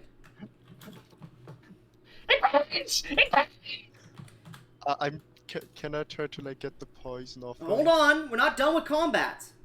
Sorry. You suffer 7 points of poison damage. Got it. Is that in your turn? It's not dead, is it? Or it is? Its head's gone. Head's gone. Oh Am fuck. I able to tell it's not dead? I mean, your character looks over to it. It's a quick battle. You look, and it's like, you think it's dead. Does that end your turn? If I think it's dead, then I'm gonna end my turn. Yes. I still have so much more I could do, but I think it's dead. There's nothing around you. Nothing around you that is dangerous at the moment, Gesh. But you feel your adrenaline is still pumping. I have a bad. Can I try to look around? Sure, make a perception check for me. Oh no. Gosh, if any time I'm As sitting in that 20. 14. As you look around, you see Iotis running out of the woods. Gesh, you calm down for a second. Alright, it's safe. Does that end your turn? Yes. Am I really gonna be the only one who doesn't get their turn? I mean, you can do anything you want, man, on your turn. Nah, I think it's safe. Alright, you calm down and you look towards Moros to like give him the nod, like it's safe. And you're about to open your mouth when Moros, you see a large mouth coming out of the forest and surrounding Gesh. Gesh, you didn't see the creature. You needed to roll out a character of 15. Wow! Wow! So I'm seriously the only one who doesn't get their turn. Yes. Wow. So Gesh, what's your AC? Without the shield, a- because you're not raising your shield. I know. Yeah. I can't raise the shield. I have one Exactly. hand. Exactly. 15. 15. That is a critical hit. Oh fuck! Gesh, you might be fine. You're immune to He poison. watches like Gesh goes, alright. No, he goes, alright. He just gets swallowed by this like freight train serpent that seems to appear in the middle of the battlefield and stares down at you. Gesh, being bitten and swallowed by the serpent, you suffer. I'm gonna roll this in chat. By one. Come on. You suffer 41 piercing damage. As well as Well, I'm not exactly one.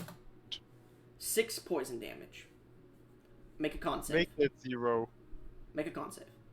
Oh yeah, 0 poison damage. Never mind. Yeah, you're fine. You're immune to poison. As the poison courses through your body, you're like, ooh, feels like a nice massage. But the creature is swallowing you down into its stomach as it seems to stare towards you, Moros, and you see its scales flicker out for a second, and you see them quiver like peacock's feathers, and you watch as a few of them come flying out like daggers towards you. I'm gonna roll to see how many. Actually, no. This is just an area of effect attack. Moros, make me a dexterity saving throw. Oh man. Okay. It's going to Yodas, use, why am it's going to you? use 6 of its charges. I'm not. What are you talking about? I said, why aren't you? The only one who didn't get to anything on the turn. A 15. 15. It's a failure. I had Yeah. 3 more attacks I could have used, but I thought it was dead. As a barrage of these scales pierce and slash through you like daggers, you suffer 32 slashing damage, it would be, and I need you to make a con save. Okay. A 22. 22. They almost feel like they have a numbing agent on them, but you manage to shake it off. This is a dangerous creature, an apex predator. Anyways, that is the Is end this of also its blue scaled? turn. Yes, it is also blue scaled. Okay. A bluish black, yes. That's the end of the monstrous draconic anaconda's turn. Moros, as you get struck by these nerve agents' scales, you like pull a few of them out of your body and look up at this creature. What are you doing? Ugh, disgusting. I'm going to cast. This might be dumb. I'm gonna cast Phantasmal Killer. Oh, It has to I don't know what that make. is. Okay. I'll read this spell off. You tap into the nightmare of a creature you can see within range, which is 120 feet, and create an illusion manifestation of its deepest fears, visible only to that creature. It must make a Wisdom saving throw. If it fails, it becomes frightened for the duration, and at the end of each of that Because target's you turn started, before it the spell. fails. Yeah. Anyways, but yeah, is there a minimum intelligence? It doesn't specify a minimum. Okay, because there are some of those spells that specify it, remember. So, Yeah. it's intelligence, you said, or wisdom? It's a Wisdom saving throw. What's your DC? My spell DC is a 19. Okay. Did you reroll it? Well, no, it has magic resistance. Oh. It's gonna use its legendary resistance. It is, motherfucker. Yes, why would you fucking say that? You motherfucker! As the Cosmos creature so seems to be awesome. affected by your psychic connection, you see it shrug it off and stares at you, its yellow eyes piercing into your very soul. It just shrugged it off. What a giga head. Alright, my next action. The fact that Well, you don't get 2 actions. Well, you, does. Don't mind. I get to cast 2 spells as long as they cost 1 action to cast. Yeah. You're right. But that's only with Moros in your mind. No, No, that's it for doesn't concentration. That's for concentration. Yeah, you're right. I'm stupid. You're such a silly goose. Continue. Oh, yeah. So as you cast this spell, you're secretly casting another one to the left. As you see it Yeah. break out of it, you then send the spell out. What are you casting? Okrin, deal with this as I cast haste on Okrin. Okay. All right, Okrin. You suddenly watch as everything slows down around you. You start to hear do do do do do do do do. Sweet dreams are made. Anyways, does that end your turn, Moros? If I move, will it be able to attack me? You're within 15 feet of it. It seems to have a large range. All right. You can also see at the edge of their tails now that it's actually in full view is this large curved stinger. Okay. Oh. Ooh. You can also see 2 wings upon its back that aren't big enough to help it fly, but it seems to be some sort of mobility. I'm going to now. Does God, what's his name? Does Zariel, the head of the old captain of the guard, still have that singing ability? The what? The golden dragonborn head that's affixed to my belt loop. Yes. What about? Does he still have the bonus action singing thing to give a 1d4? It doesn't say it in the loot channel, but that was how it was before. I'll say sure. Yeah, I'll say sure. Okay. I'll bonus action kind of tap him on the side of the head like, hey. Yeah, I got it. Lo do do do dee dee dee do do do dee. You I'll do it to 5-star open. performance. You get a 1d4 to your attack ability check or saving throw. One of them. Is that Okrin? Yeah, one of them. Yeah, it's Okrin. You get it for one of them. Okrin. As the adrenaline was starting to calm down in your body, suddenly your heart starts beating fast again. Everything slows down around you. What are you doing? I'm gonna take a wild guess and say I do notice this all going on behind me, right? Yeah, you watch the creature explode. You're like, good job, Eotis. And you see from your left, just out of the corner of your eye, just Gesh gets swallowed. And you're like, huh. There's a second one. Yep. Okay. And it's how far away from me exactly? 15 feet. Actually, no, it would be right up next to you because it's pretty big. So it, came right next to you and then attacked Moros. Well, now that I have this, I'm just gonna slam down on its head. Its with head the is great far. axe. Its head is up. Yeah, I'm gonna try and slam the head down by throwing it over its head. Okay. You chuck it up.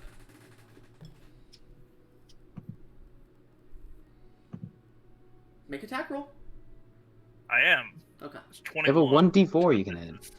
Oh, right, yes, plus 1d4. Natural 1. It's a 24 to hit. 24, that hits. I was really scared you were gonna say it doesn't. 1d6 plus 11. That is 32 cold damage.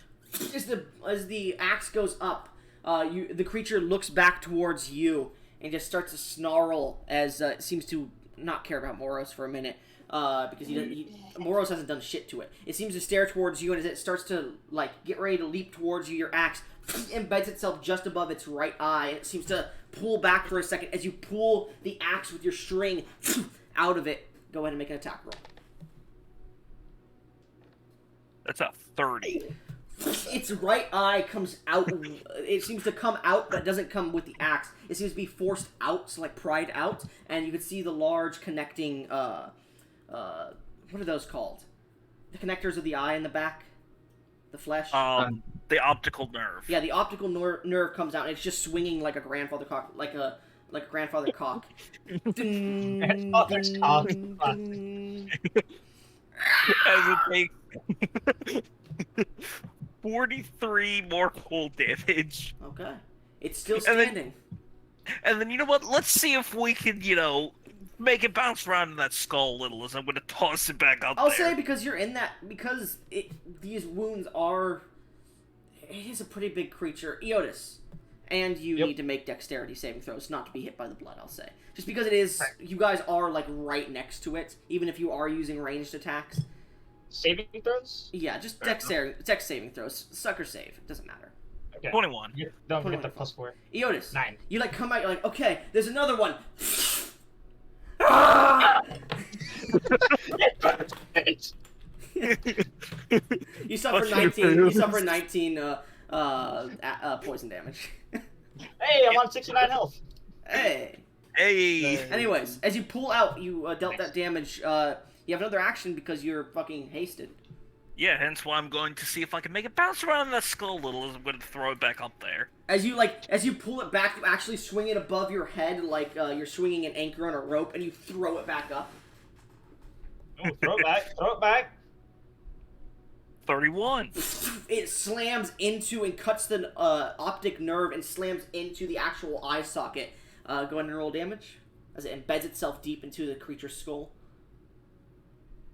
There's 38 cold damage. All right, 38 cold damage. God damn, it is not looking good. As you And slam now it in, what are you doing? And then, because you, with your rules, I could just, like, do both my attacks with the extraction, right? Not just one? Yeah. Okay. And I'm just gonna try and pull its head down. Yeah, that's what I was gonna say. I was gonna say it's embedded, so you're gonna like pull it down to try and knock it prone.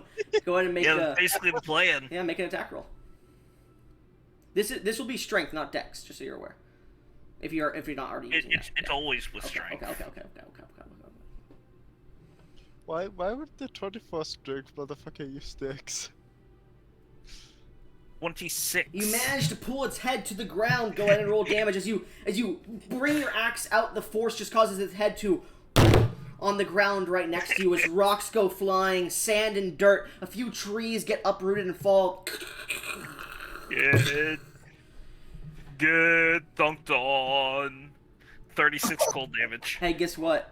It's at 1 HP. No! Can I use my bonus action to just kick it in the head, please? No. Damn. As you pull No, it down, I- you like jump on top of it, getting your axe raised for another attack, but that'll end your turn. No, Eotis, finish it. Iotis, this is all of his attacks. Iotis, at the beginning of your turn, because you're covered. Wait. Go ahead. Actually, as a bonus action, I needed to. Let's see, where is? Wait, no. Damn it! Nope, I can't do that because of how you specified it. Never mind. Okay. It is prone on the ground, by the way. I Anyways. could grapple and restrain if you want further advantage. Nah. Eotis, as you come running out, you're just covered in poison from two different sources. You suffer. And I will need you to make a con save at the end of this. So go ahead and start typing that Exactly in. 69. You suffer 48 points of poison damage, and you feel the poison is just embedding itself into your skin. You're like, ah. It's burning heavily. It's not going away. It needs to be neutralized. Good. I rolled an 18 for my con save. Yeah, unfortunately, it's not going away. It needs to be neutralized. Got it. Lesser So restoration. it's still right next to me, right? As I'm Yeah, as burning you in come this out, acid. you see its head is slammed on the ground as Okrid pulls it down, jumps on top of it, pulls its axe off to finish it, but he's not fast enough. As you see, its scales are starting to quiver again and seemingly getting ready to shoot out into Okrin. What are you doing? I scream in rage at it. You fucking bitch! Die! As I punch it. As I punch at it, and I cast Eldritch Blast. You're not gonna do the dirty and just like punch it. You're gonna make an Eldritch Blast at it. Well, I wanted to frame this as as Iotis just realizing he knows it. You will have advantage here, but because it is prone, you have disadvantage, so that cancels it out because this is a ranged attack roll. But three of them come out. Yep, yeah, three of them come out. But yeah. So natural ones, kill Okrin. Is he technically flanking? Would that be another source of advantage? And that's where he's getting the flanking from. Oh, right. Right, Anyways, so 23, 16, the 23 hits, so that's the only one that hits. Oh, could I would- Any amount of damage kills it. Where do you want to Given- strike it? However close I am to it, right where I am. So I'm trying to just put a Wait. fucking hole in it. Yeah, this is- All right. oh. So as you walk up to its, like you run up to its face, you go and punch it in the eyeball. As you do, everyone watches as this ray of green energy just bursts through its eyeball, the only one it has, exploding it. Its brain seems to go straight through its jaw. How poetic. 1 damage. Straight through its jaw, out through its body, and out its asshole. As you watch the Damn. body just fall to the ground, limp, unmoving. As Okran brings his axe down and pulls it out. How's Gesh? You okay? Gesh, I guess as the I guess I combat did. is starting to calm down, but we'll get to that. We'll get to you guys in a second. Gesh, at this point, I need you to make a. This is a strength saving throw. Okay. But imagine if it had 2 health. that would suck.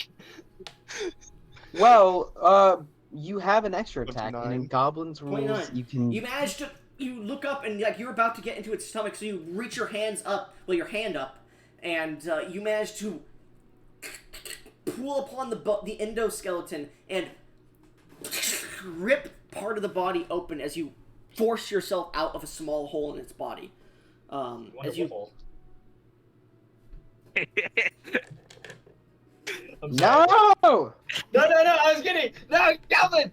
you suddenly hear the sound of 2 other creatures slithering. No, Oh god! no. But as you come out of the slit, you eventually see everyone's calming down and looking around.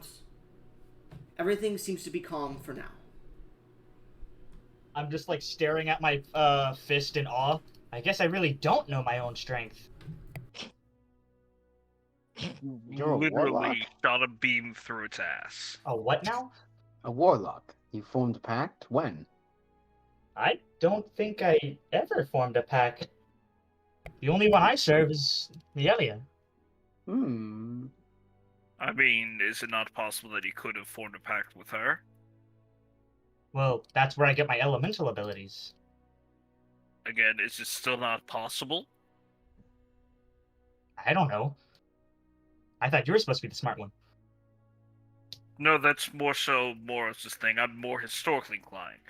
Speaking of, would I know of any historic paladin warlocks that their patron was Yeah. also their deity? Yeah. I mean, 100%. You know of one pretty recent one too, named Ryan Farrow, who worships the Yeah. King in Iron. oh yeah, Hmm. there's that guy. I mean, it's not exactly unheard of to be both a paladin and warlock of the same person. Or being, rather. I mean, Ryan Farrow is... There's only so far that religious. There's a fine line between being religious and cultish. Is what you're saying. Well, I suppose it is possible. Niela is the only one I can truly remember actually making a pact with.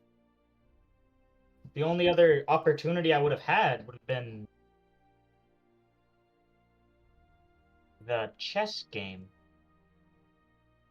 You guys feel a wind pick up in the forest, and there's a small giggle, but it seems sourceless.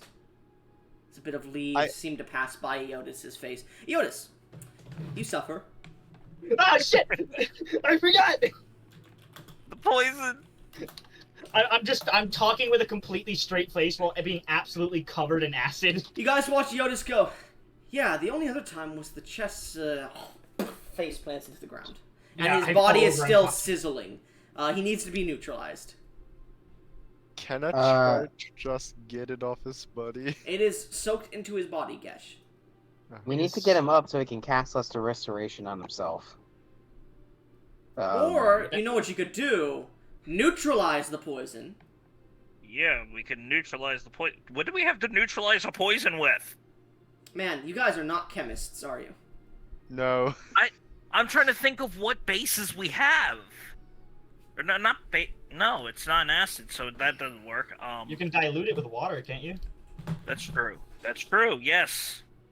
But I'll toss him would into the... Okran in character know? He's a history guy. Oh, I'd say I'd say Moros make an intelligence check. Alright, boys. Please save me. I don't want to die from just like another passive thing after the battle again. Would my This, character know this? This is 16. 16? You can throw him in the Yeah. water, dilute it. Yeah. Only Okran, there you was a big, you river big nearby. turtle. Or you could have Gesh Hey. piss on him or something. No, I would rather die. No. Just tell me to do it, please. I want to use this feature. I am begging Okran, you. throw. Actually, don't throw him in. He might get swept by the current. Hold him in the water. I would just grab him and dunk him in. If only we had like a water skin or something. Who knows?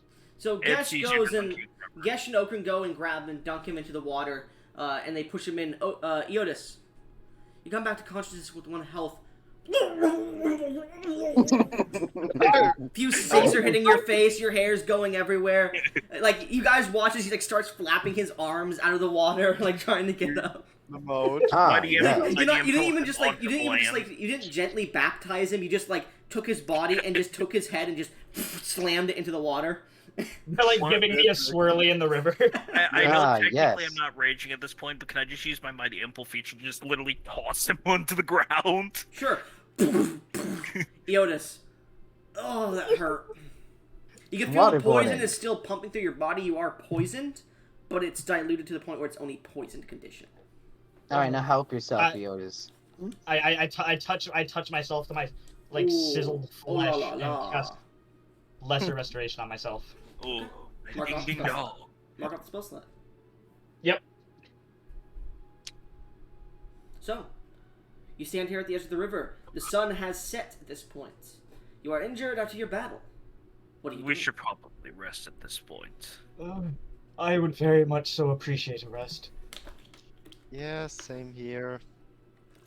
It has My been. skin is falling off. My man, I have lost the legendary artifact and my hand. Don't be such a baby. And I both lost of my you. good looks. Don't be No, such you a didn't. baby. You're still both- beautiful. Acid isn't the same Oh. as poison. Poison is more like Don't- attacking your constitution. Oh, okay. Yeah, hence why I first realized that a base wouldn't work. Don't worry, Eotis.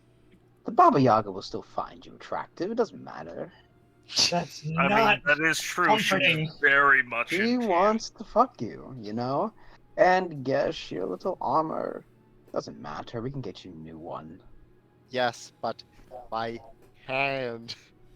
Your hand. By the way, at this point, you guys aren't near the chest, just so you're aware. You I'm go gonna back go to the back chest. over. Yeah, because you Back up can't the carry the chest. chest in the middle of battle. Yeah, that Oh, makes yeah. sense. So we're gonna drops it whenever we get into battle. Yeah, Pretty much. just a... I didn't we'll move go that back entire over. combat, so I was 15 feet away from it. Yeah. Which is not in the range of the anti-scrying, but Exactly. just making sure that nothing fucking takes it. Because the head gives me a passive bonus perception of plus Yeah. 5, so my passive perception The at the chest moment is is gone. No. 28. Oh shit!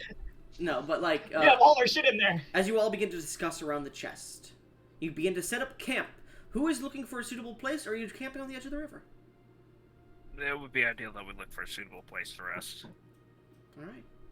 Yeah. So, I as don't you think- leave the large carcasses of these creatures, you begin to look for a suitable place to rest near the river. Who's you leading this expedition to look? I will. Make a I survival am check. big. I'm like. I will I'm say, like you guys saying- can split the party if any of you want to stay by the river while Okran goes with somebody else to search for a place. If you guys wanted to do something with these bodies or something else. We 26. haven't really looted them, but I don't know what else could be in a snake. Yeah. Try and harvest the scales. Okay, you're staying back. Who's staying back at the river? I'll stay back because I'm 1 HP Okay, and I don't want Eotis to is staying back. You're staying back. Moros, are you staying back? I'll go with Okran just to make sure that he's not alone. Okran, roll again because you would technically have had advantage. So roll one more time. Does the head on my hip also give any advantages? No. But it does Wait, go say- la da dee dee dee dee da da da da da da. I mean, because it's on your waist, you would only really see the place you've already been, which is behind you. I gotta say, lassie. Nice ass. Alright. You wanted him on your ass, not me. I'm gonna taxidermy your head. Weirdly, You literally want. that sounds sexy. Anyways. You literally cannot threaten him. Anyways, you do find a nice little, like, rock bluff that's about 40 feet tall, a tree that seems to be rotted on the top of it, and it's fallen down, creating, like, a small curtain, on half the bluff here. It has a little cave, not a cave, but like a little outcropping inside of the bluff, and it would make for a nice place. And at this point, it is starting to snow, so it would make for a nice cover for the night. Morris, you're more used to the cold. Could you go get the others? Ugh, I'll start setting things up here. fine. All right. As Big Moros baby. leaves, Okrin, You're attacked. I need you to roll a perception check. Oh fuck! I might actually be attacked here. The Baba Yaga comes out of the forest and gives you a big sloppy smooch on the lips. Oh On shit! the That's turtle only lips. 16. Okay. No. Fuck, they rolled 15. So as you're setting up camp, as Moros disappears, you see approaching a cloaked figure. Wings furl out of its back, angelic in nature, as it seems to approach you. A male kind of form. As it approaches, cloaked with a mask of silver on, it stares at you, and it beckons you to come towards it. Who are you? You hear in your head, I'm Zarius, the Sky Splitter.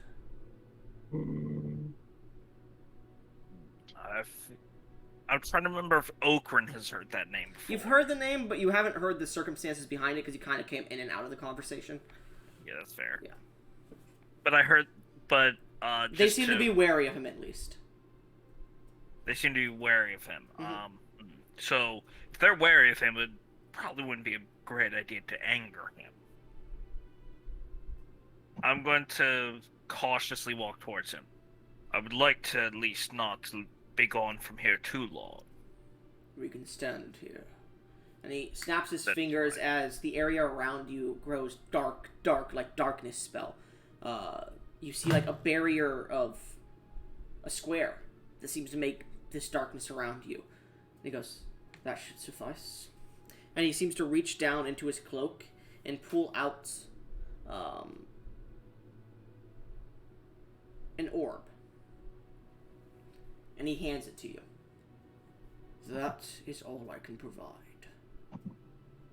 I'm going to look it over. What exactly is this? As you like start turning it over in your hands and looking at it, you look up to say that, and he's gone. Oh. The Batman. barrier is dispelled. Alright, gonna add that to my inventory. Mysterious orb. As you like stare down, it is foggy, and you get the feeling this crystal ball can be activated over the course of an hour. If you're like in an attempt to attune to it, it's not an attunement item, but you can attempt to attune to it to figure out a visage in it. But as you get that, you put it in your pack and return to your campsite, finishing up your furnishings. Moros, as you're walking back towards the river, because you guys went a little bit far from the river. What's your passive perception? 28 with the head. Oh my god. Yeah. Dear God. Yeah. You don't hear anything, but then you hear, Lassie, we're being tailed. Hmm.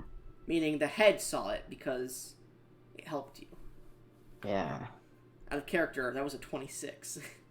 Oh, shit. Damn. As you stop for a second and look around, you hear the Hello there. You hear the sound of plated boots. They're not as heavy as normal plate, it seems. You hear the sound of jingling chains from a hip.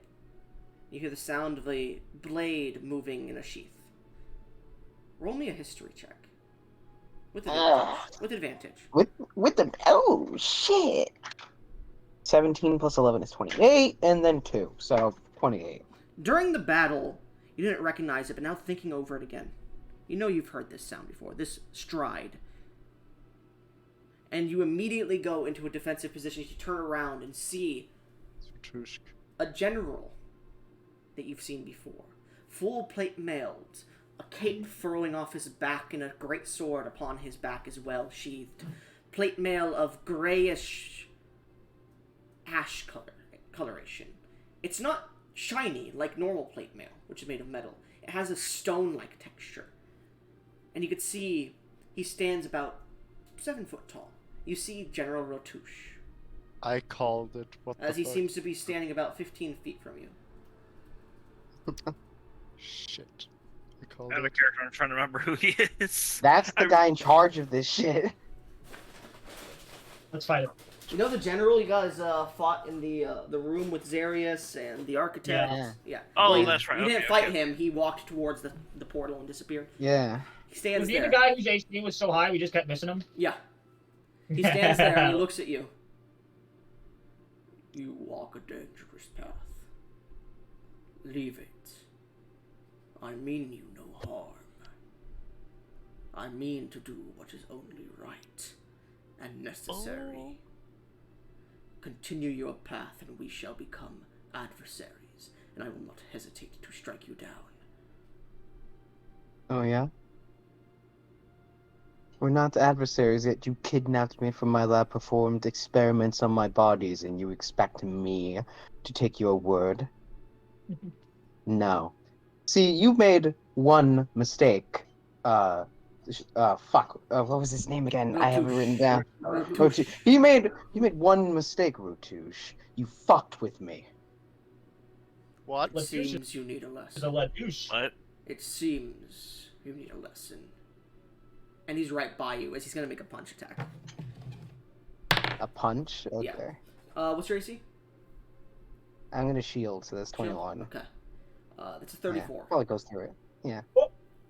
So that's a critical hit. Yeah, but it's not a double, so... Yeah. I mean, it wouldn't have been anyways, but I can get on that.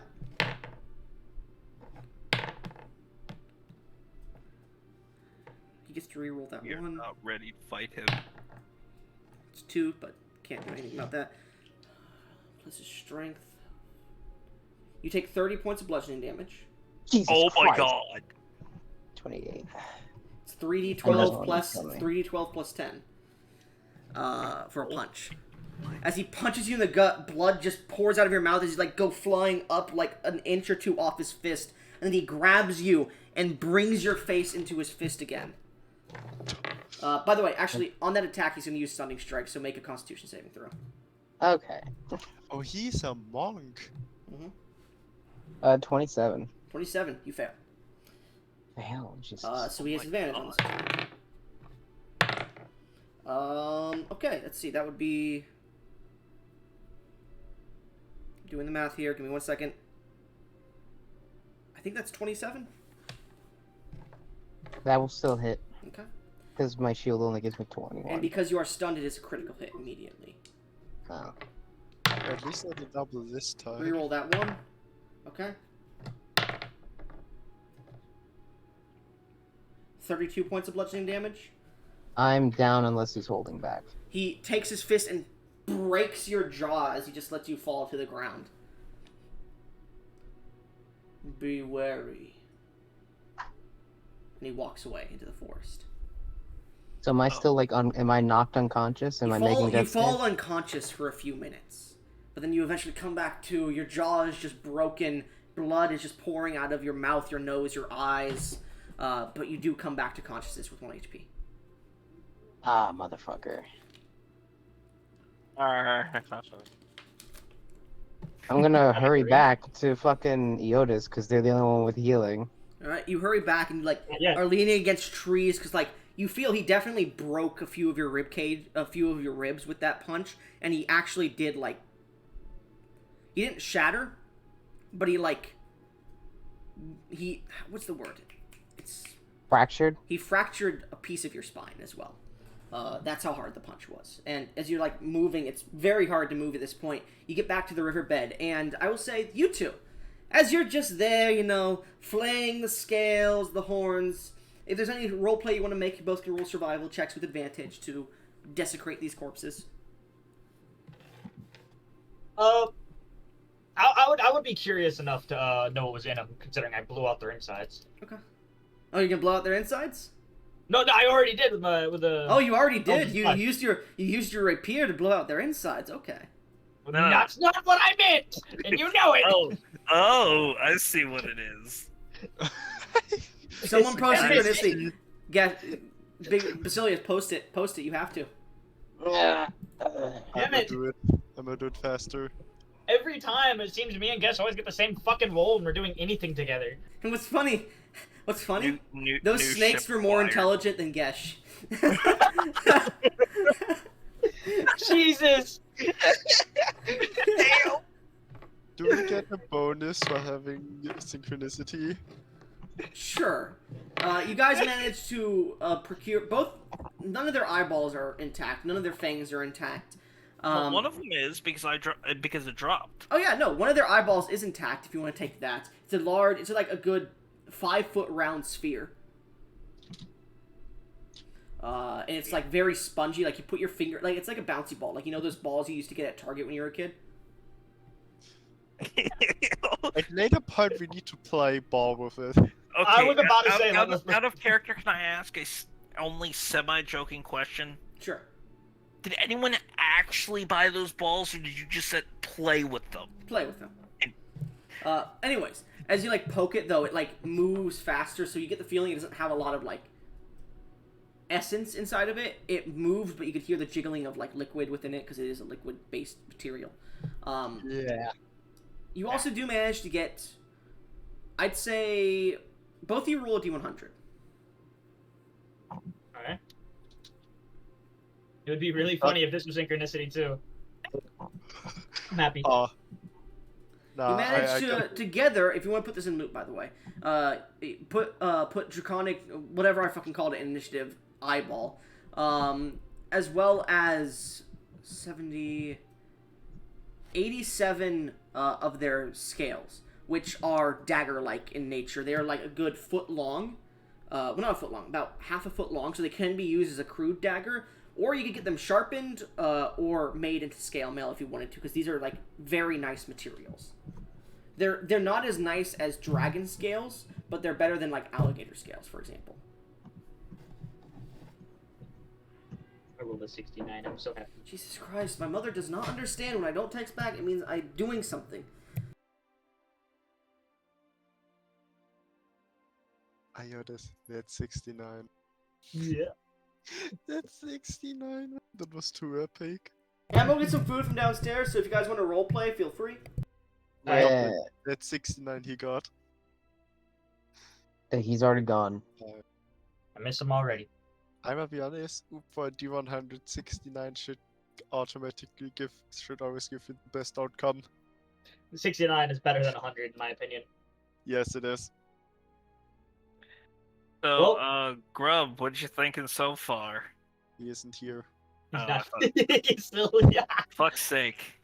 It's fine. You fucking idiot. Anyways, as I look over with Gesh while I'm holding the eyeball, I throw it towards him. I bounce it off the ground at him. I'm gonna bounce it back. I'm gonna bounce it back at him. I'm seriously playing Bouncy Ball right now. I would love the visual. Moros comes stumbling back into camp with the broken jaw. Me and Gesh are just playing bouncy ball with a giant eyeball. Are we An gonna eyeball make is half the size of my dick. Are we gonna ask Goblin to make the cannon on the wrist that the eyeball goes bro? What? You can help. Do we risk the eyeball getting damage in favor of Bouncy Ball? Bouncy I ball. vote yes. I vote yes. Moros I isn't mean, here to I tell us to have stop. literally no use for this eyeball. Moros isn't here to tell us to stop, so we're playing bouncy ball. I fly up in the air and just slam the eyeball as hard as I can on the ground to see how high I can get it to bounce. No. Please don't. Let's just do it chilled, okay?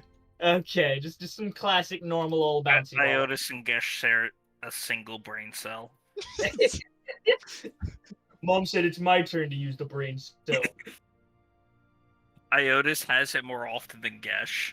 The thing is, one of those fucking big ass bouncy balls once broke my finger. And Really? now it's slightly tilted to the right. I mean, to- to be To be fair, I did use a kickball to stab a guy once. What? How do you do that? It's made of fucking rubber. Well, when the guy's wearing earrings, it's very easy. Yeah. That doesn't explain. Did you slam it so the earring would fucking? Basically, I threw it at his head, and managed to hit his ear, so the earring slammed into his head. Oh. So yeah, I stabbed a guy in the head with a kickball. Did he deserve Also, it? in first grade, I stabbed a guy with a paperclip, but that's completely unrelated. What is Back what is with you in stabbing people? Back I've in, like, stabbed middle two school- people in my life. Back in like middle school, I was playing Pixies with a girl. Sorry, there was a on the lot table. of food, so I had to get some of it all. She Goblin, stabbed me with a pencil so deep the lid went into my bones. Goblin, Yes. me and Ionis are just playing bouncy ball with the eyeball. Okay. Yeah, we're bouncing it on the ground to each other. Also, going inside the serpent, through any slits you see in it, make an investigation check. What did you say? Yes. That's odd. There's a whole nother cylindrical shape that isn't that's actually attached to the snake that isn't the snake's body. I wonder what it is. I'm gonna enter the slit in it. Oh. You're entering the slit, are you, Ionis? I am. God, we're gonna all no fucking tea. die. You guys gotta stop. You know what happens. So, Gesh, Iotis, make yourselves investigation checks. I did. I got a 7. Gesh? 15. Ooh. You got. Oh, fuck.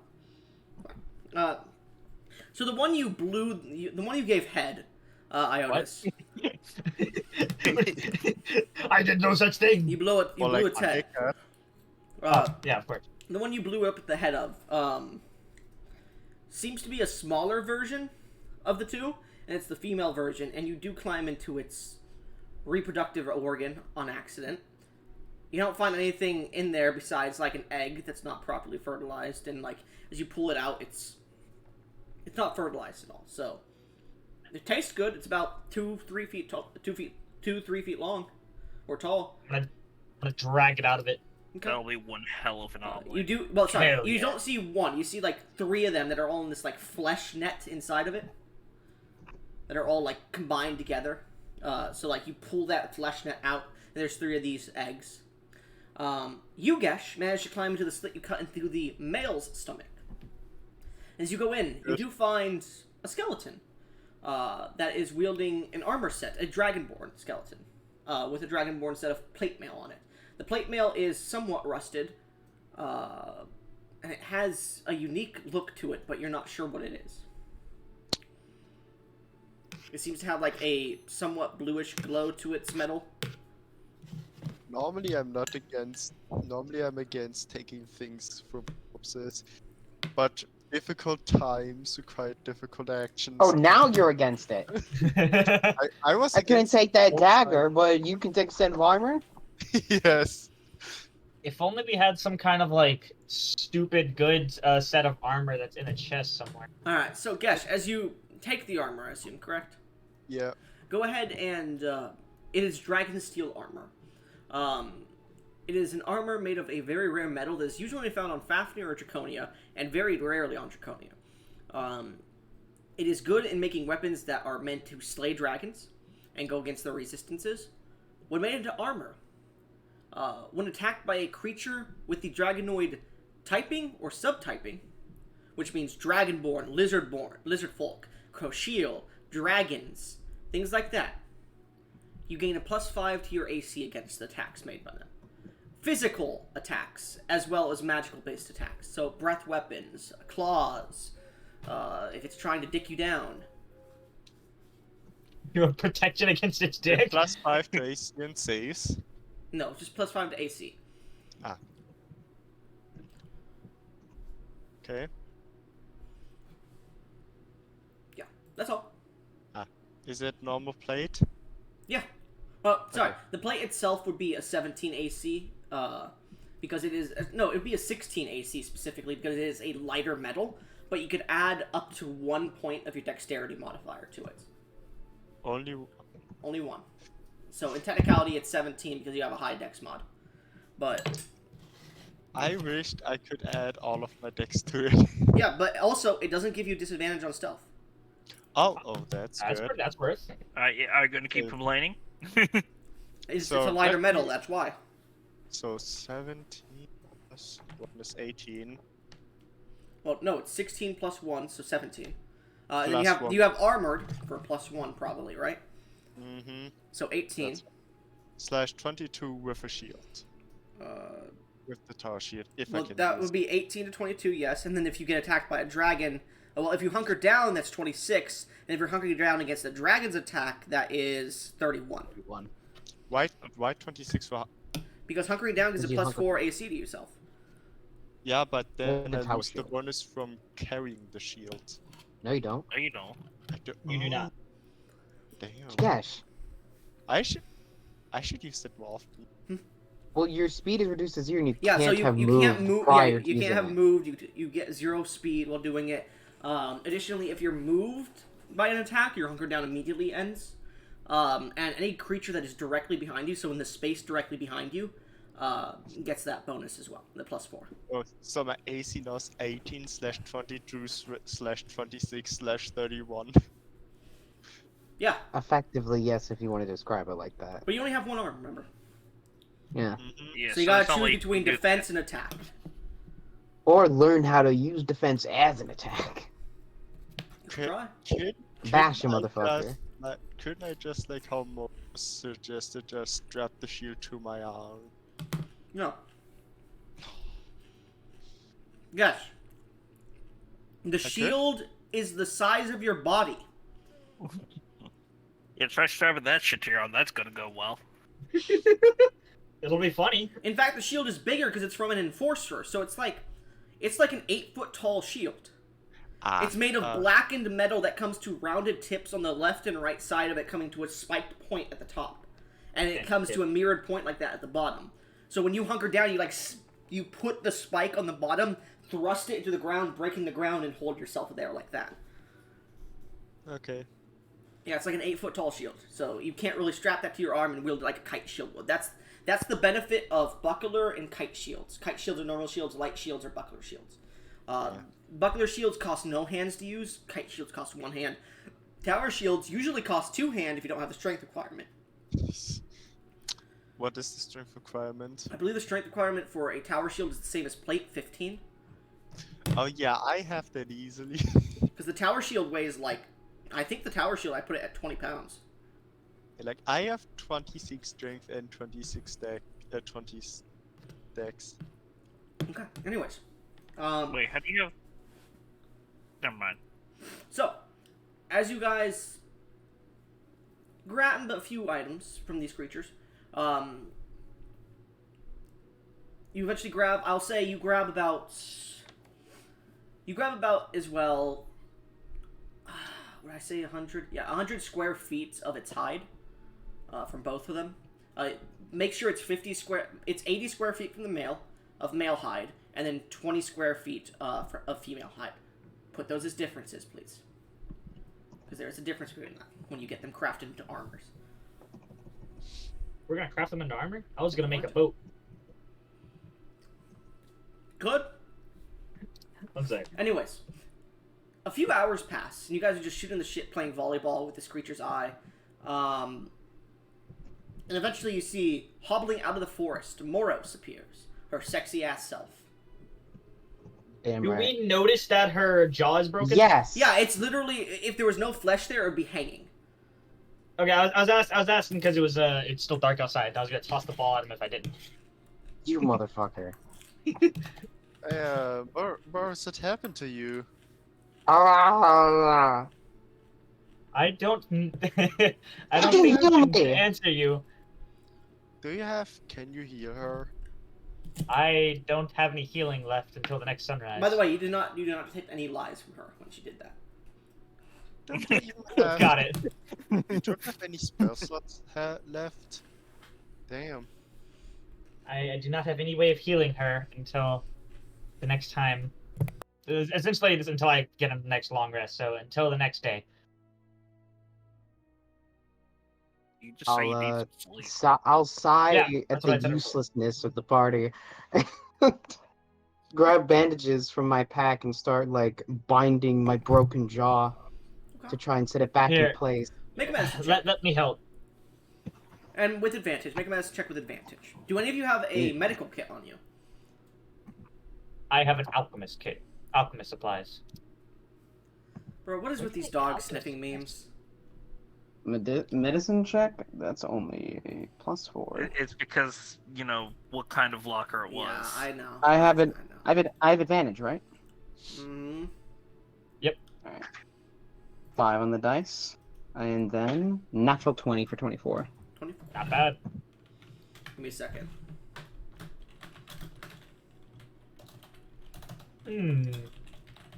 I know about the body, human body, zombies, kind of. I know what I should have. Anyway, so look at general chat. So you managed to affix your jaw back up, and using your knowledge of the human body, managed to, because now that you're feminine, you have to think about it for a second. You're like, okay, no, the jaw is a little bit less, and you managed to take a little bit of milk that you have in your pouch, or like calcium dust. And you managed to put it there and melt it and reform your jaw, which had shattered on one side. And it's going to take some time to heal, probably a week or so, but you can now talk, thankfully. You alright there, You boss? also do regenerate 1d4 plus your con modifier of HP. Oh, my con modifier is +3, so I'll roll that in chat. 1d4 plus my con modifier. 7. Hell yeah, max. I'm at 8, baby. I'll glare balefully at fucking Eotis and Gesh. And just tilt my head and walk back towards camp. Where'd Okrin go? I Where are remain you silent. going? I remain silent. You guys can follow me if you wish to. Do we follow her? I think she'd be more pissed if we didn't. Yeah, let us follow her. I will say, as you begin to follow her, you do see that there is a small streak of liquid from the northern regions. You get the feeling that she may have, whenever this injury happened, lost consciousness and lost control of her bowels for a second. Because Can I have not prestidigitation I slurped myself? the trail. I'll say no. you were just so out of it that you didn't even notice it. And as you start walking, you're like, oh shit, prestidigitation. But they would have noticed it at the moment because they got a full frontal view of you at that point. You mean prestidigitation? I'm sorry. That's the straw. That's the straw.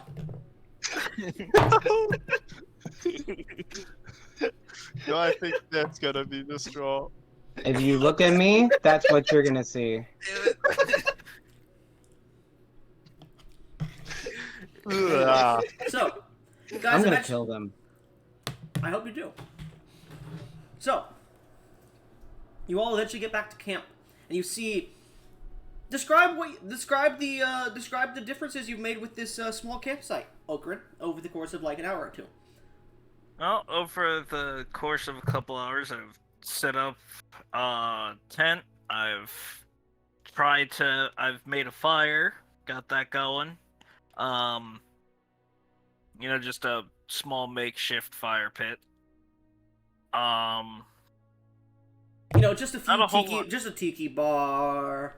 Yeah, tiki bar. We got a fucking luau going. You took some of the surrounding plant life and actually used your vines, like your vines and roots, to tie them up as like curtains for the cave entrance here.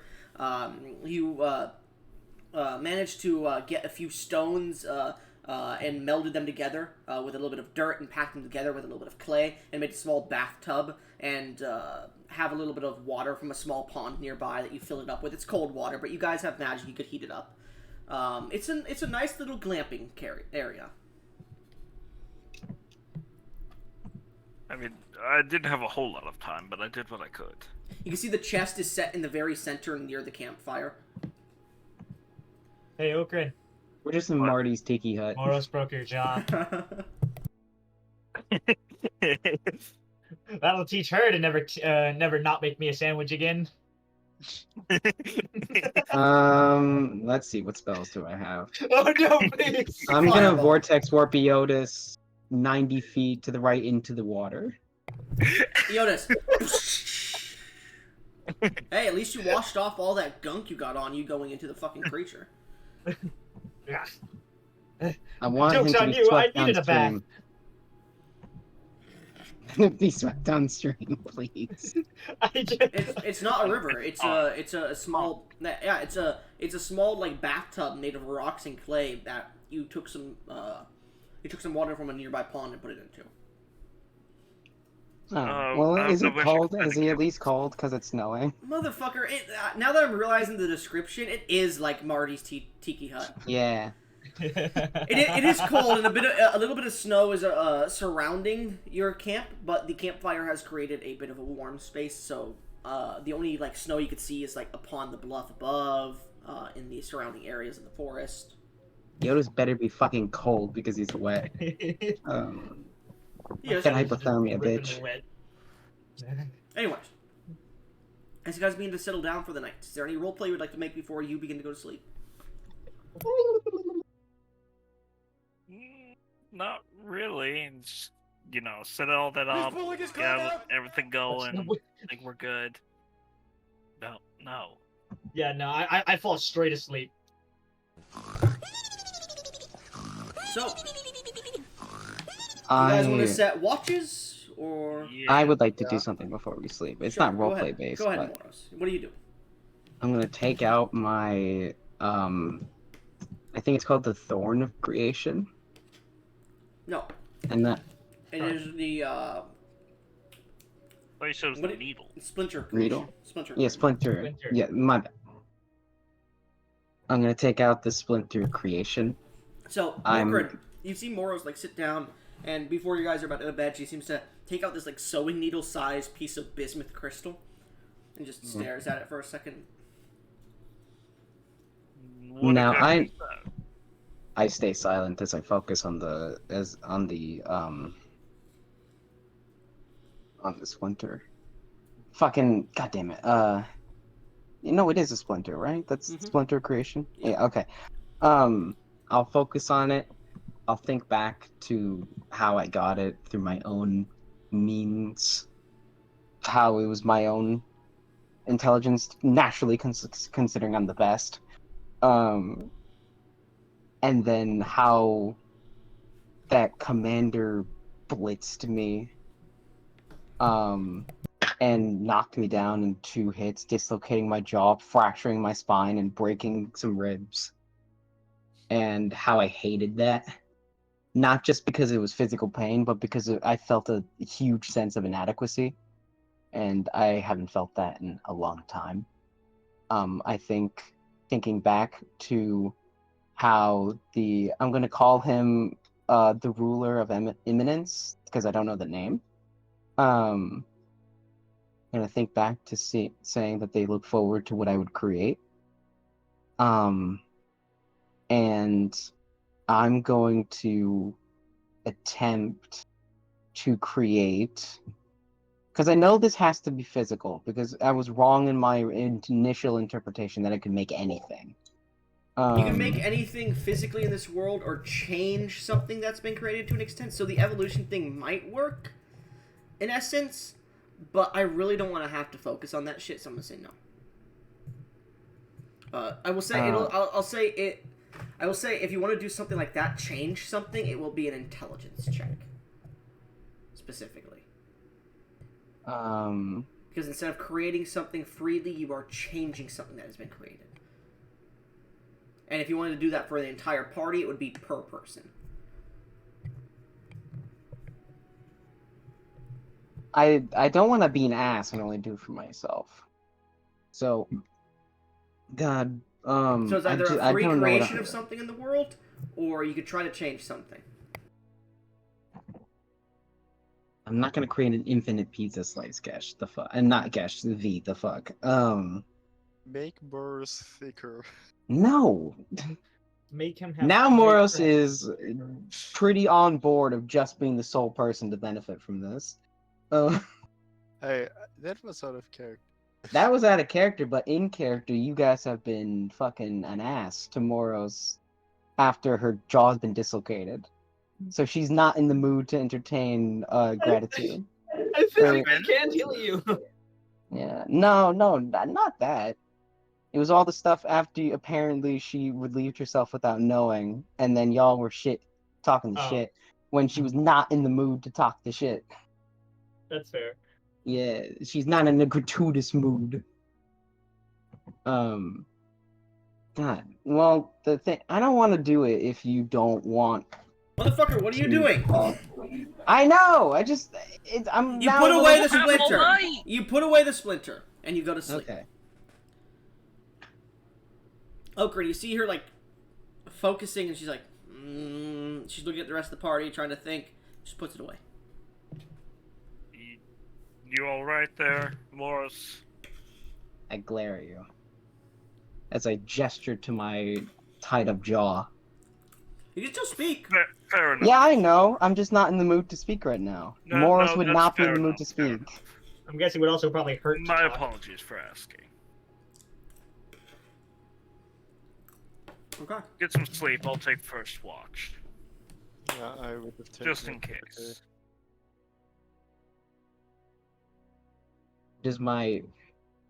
Does the head give me any sympathy? The head is not on Oh the shit! body. You could give him a whole ass body. The head is missing.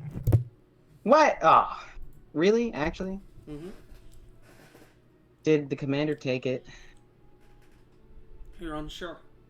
You know you were knocked unconscious, and now Ooh, the head's gone. I'll cast the sending spell to the head. Okay. Where the fuck are you? Did that guy who knocked me out take you?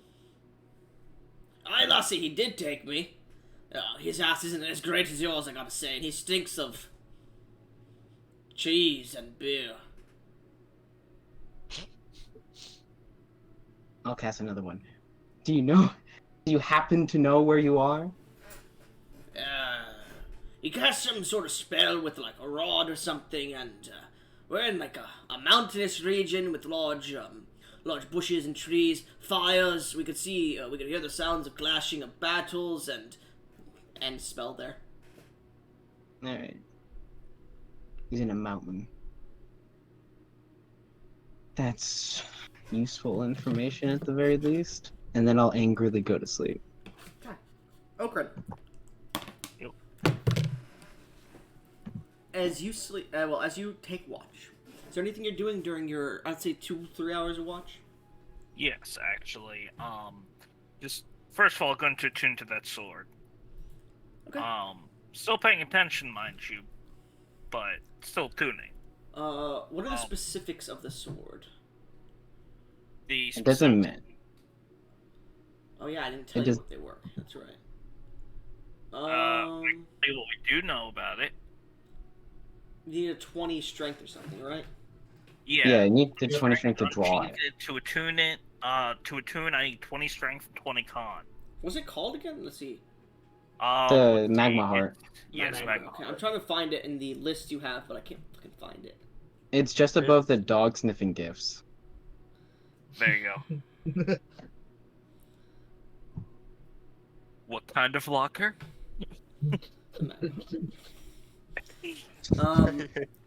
As you begin to attune to it and focus, you feel the heat of a forge begin to grow harder and heat. Sorry, I don't know why I said harder. Heated, much hotter. You feel as if you enter into the asshole of a volcano and go straight up its intestines to its stomach. You feel as if you're in the center of a dying star. As you stare into a dark abyss, red magma flows from the top of a mountainous hill. You find yourself on the top of a volcano, magma rivers falling from it, a simple black piece of stone where you stand, and a throne made of obsidian-like stone, glass. Sitting upon the throne is a woman. with dark skin, falling, scarlet hair, and a large dress that the main part of the dress is a transparent negligee. So do with that what you will. Hang on, I gotta look up what that is. Okay. Negligee? You guys really don't know what a negligee is? I not do. a I'm clue. asking It's if that's what he's looking up. It is. Oh, Yeah. damn.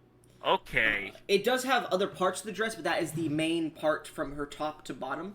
And you could see that the outfit itself seems to resemble a flowing bit of magma or even a rose. And she stands there and stares at you. Her eyes flick open, and you can see deep set crimson red for eyes. And she licks her lips, where you can see four fang-like teeth from the top and bottom seem to move out. She licks her lips, and she stares at you. Hello. Make me a charisma saving throw. Oh, fuck. That was fast. He gets honey. No. Natural one. Get honey. Natural.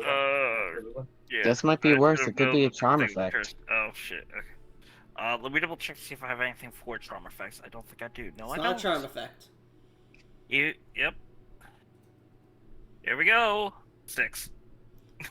You feel her overwhelming sense of presence. The volcano you stand upon begins to burble and erupt, and you feel yourself fall to your knees and your hands, and you cannot get up. And she stares at you. You hear in your mind. You hear in your mind. You are not worthy yet. As you feel yourself thrust out, and you do not attune to the sword.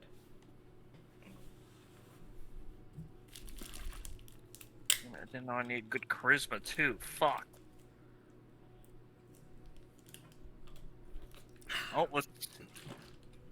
Remember, You need a good identify con. doesn't do everything to identify everything on a sword. You need a good Yeah, I con know. strength. Unless and I cast it at 9th level, maybe? Unfortunately, no. Concentrate Identify charisma. doesn't find curses. It doesn't find anything that would be like upgrades. It wouldn't do anything like that unless the DM says so. I would say no. Legend lore, baby. Legend lore would probably work for it, yes.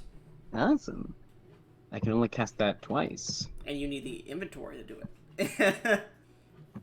Anyways, so Okrin, you come back to and it's been about an hour and a half of your watch, and the entire camp is lit afire. No, but it seems everything's fine for now. Is there anything else you'd like to do on your watch? Again. Again? Again. As you attempt to attune to the sword, you feel as if your presence is not enough to even attempt to. And you feel blocked at the moment. Damn it. It might just be a time thing. It might be. But, as your watch is coming to an end, make a perception check for me. As the snow drifts fall and the fairies dance in the forest. 26. You look out into the forest and you see, prowling around the camp, staring, a wolf that seems to be staring into the camp. You can see it's heavily emaciated, and it's staring, and it sees you notice it, and it starts to back up into the forest a bit. I'm gonna side it and toss it a few rations. As you do so, it gladly grabs and tears into them before staring at you, sniffing, and running into the woods. With that, your watch comes to an end. Who do you awaken? Let's awaken Moros. Yeah. Actually, no, not Moros. Moros needs his rest right now, so For let's rest. go with Gash. Okay. Gesh, as you sleep within the beautiful tent set up, you feel a heavy trunk-like appendage just push you off the small cot you guys have. I probably wake up from this. I'm like, what the fuck? You see Okran gets into bed, gets into his shell, and disappears. He just disappears. No, his body disappears, but his shell is still there. That's what I figured. Yeah.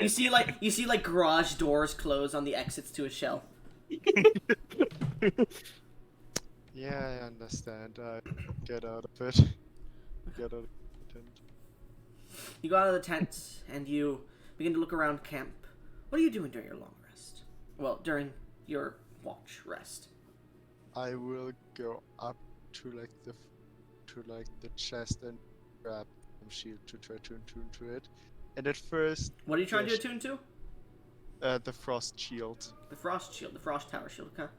Yeah, and my character at first tries to grab it with his right hand before realizing, shit, I don't have it anymore. Goes with his left hand.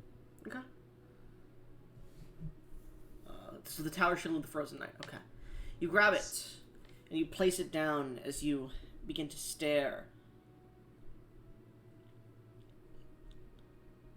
As you begin to focus on the shield, you find yourself in the middle of a tundra, in the middle of a blizzard. A bit chilly. As a white dragon bears its fangs down on you and you block its attacks. You find yourself traveling with a few individuals as they seem to be fighting alongside you. A cleric, a priestess in nature, an archer, a mage, a great mage. Hey, hold on. That's Randolph. Anyways, young Randolph.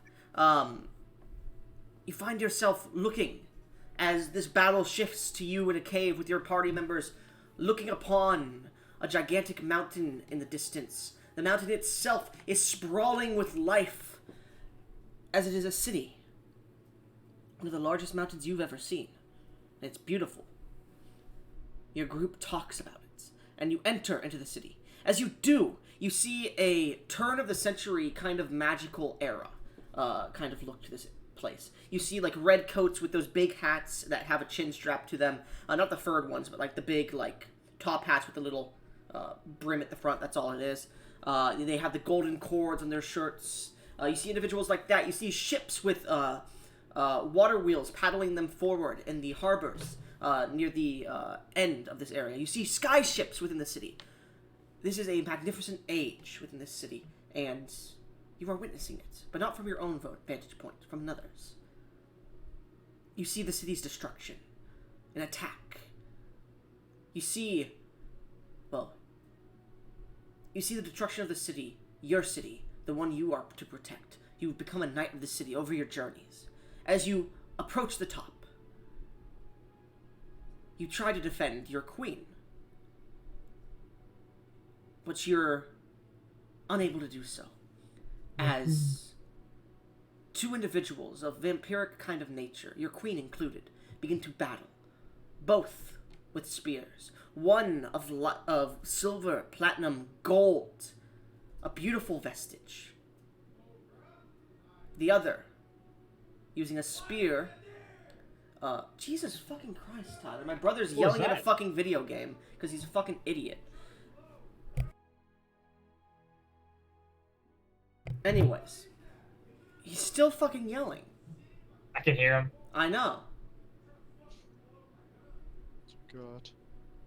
I don't know why he fucking plays Call of Duty. Anyways, you see the battle end with the, not your queen, but the attacker being the last standing, taking the weapon after it's shattered, and running before you succumb to your bleeding and drop your shield. As you find yourself now standing within a room of ice. You see standing before you a statue made of ice of a knight, holding the shield that you were just holding but a few seconds ago. As it lofts it up, and it's just continuously holding it, you watch as its helmet stares down to you. As it grabs the shield and the knight begins to walk, I need you to roll initiative. Oh, snap. You got this, guys. Maybe you'll get an arm made of ice. Who knows? That would be pretty cool. He just always has chill touch. Shit. Like the cantrip active. It doesn't have any bonus to its initiative. It rolled an 8. That's just a disrespect. Hey, Dash. at least I didn't go. Hey, at least it wasn't in that one. If you'd gotten into that one, then it wouldn't have mattered what you rolled. Yeah. So I still get to be disappointed. Okay. So as the Guardian steps forth, you see it summon into its right hand a large great sword, a curved one, made of ice. As it rushes towards you, this 10-foot large sentinel grabs its sword and swings it down towards you. What is your AC? 18. As it swings it down towards you, it only has a +9. Well, sorry, not a, yeah, it has a +9. As it swings it down, you pull your hands up, and your new dragon metal, dragon steel plate mail manages to deflect it to the side as it rolls a 17 on its attack. As its great sword hits the ground, it stares at you. What are you doing? I am pulling out. What are you doing? I am pulling out Lightbringer. All right. So it needs to make a con save. As you pull out Lightbringer, the creature is unaffected because it cannot be blinded. Okay. Alright. I am gonna divine adrenaline and Alright. action search and just full on attack it. All right. Just as you pull the sword out and a flash of blinding light comes out, you just start carving at this ice sculpture. Go ahead and make your attacks, as it's going to use its reaction to pull the shield in front of it. 29, 32, 18, 21, 29. Give me a second to pull up its. Give me a second to pull up the shield here. I got 4. That was really impressive. I got 329s. Where is the shield? Is it one of the first ones? It was the very last one. It's directly under the sword. Okay, there it is. Okay, that would be.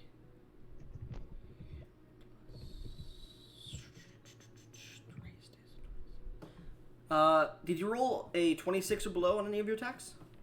Yeah, on 2. Those two miss, as they seem to be deflected by the shield.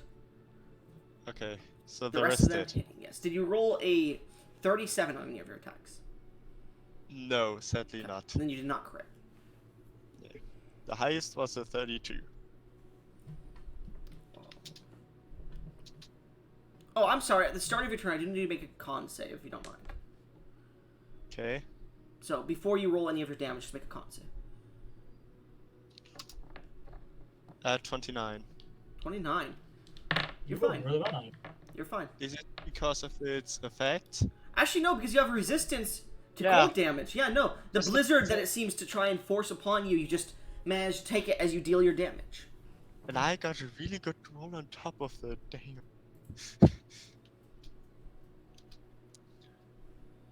This is all The full slashing nat one damage? for your damage. No, I'm gonna this roll is all. something to see what would have been. This is all fire damage. You Yeah, have that's fire yeah. damage? Yes, it's Lightbringer. either fire or radiant. Oh, and yeah, from because it's Lightbringer. That's right, ice- that's right. And because it's ice, Gesh obviously assumes, fire might be the choice here. Obviously assumes. Gesh has to sit there for like a full minute thinking about it. 85 damage, and but the first Unfortunately, it is immune to fire damage. Uh-oh. So as you strike into it, you see the fire tries to melt the ice, but it just melts into water and refreezes on its body, seemingly having no effect. could we perhaps say I noticed this after the first attack? I'll say after the first attack, yes. Okay, so it's So as your sword, coated in flame, strikes first, you notice it just freezes back up, and you come back with a backswing as it suddenly turns to a bright light, searing into it with radiance, and striking 3 times into it. The radiant damage it is vulnerable to. So that is 67 doubled. it's 67 to 120, 134, okay? It's like 30, yeah, 134. It's struck in multiple times, and it seems to fall to one knee, but it seems to stand back up.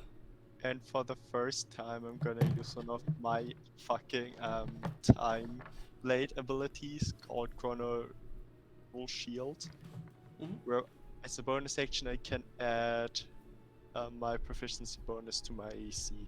Now I have a total AC So 23. as you strike him quickly, Your body starts to shift, and your sword seems to appear in front of you, behind you. Your arm seems to shift and meld, almost making it look like you have two arms still. And the creature seems confused. Does that end your turn? Yes. As it... Yes, I was like, what the fuck is going on? As it, like, kneels down with its sword and comes back up, you see it breaks the ground and goes for an underhanded slash at you with its sword as it comes up. What's your AC? 23 now. You manage to deflect its blade to the right as it's going to then take its sword and slam down again, trying to strike you, because it has not moved on its turn. I assume this is before the technical long rest. Yes. As it strikes downwards, you manage to pull your blade out and fling its blade to the side as well as it slams to the ground and then spins completely around 360 and swings some ice into your eyes as it goes for a side slash at you using its action surge. This time, the ice gets into your eyes, but you immediately jump up and over its blade, landing on top of it, and it seems to twist the blade to try and go slashing up through your legs. That's going to hit. Wait, what's your AC, sorry? 23. Yeah, that will hit. As it slashes up, it actually slashes through your gooch a little bit. Ooh. You suffer... Oh, no. That's not good. What? That is...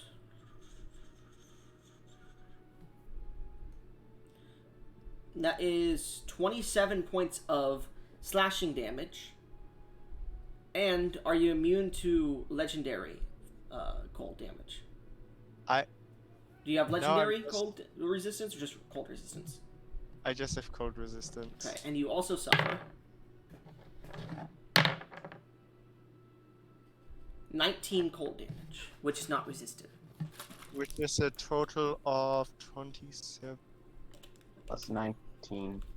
Just 46. 30, 46. 46. Yeah. Damn, that was almost half my remaining health. Single strike, yeah. It strikes you, and you seem to go flying back a little bit. Your balls are just severed at this point, and it seems to stand there and stare at you. It can't move on its turn because it used 2 attacks. It's now your turn. I'm gonna It seems to look at you and bring a challenge as if, come at me. Show me what you've got, kind of shit. But it doesn't say anything.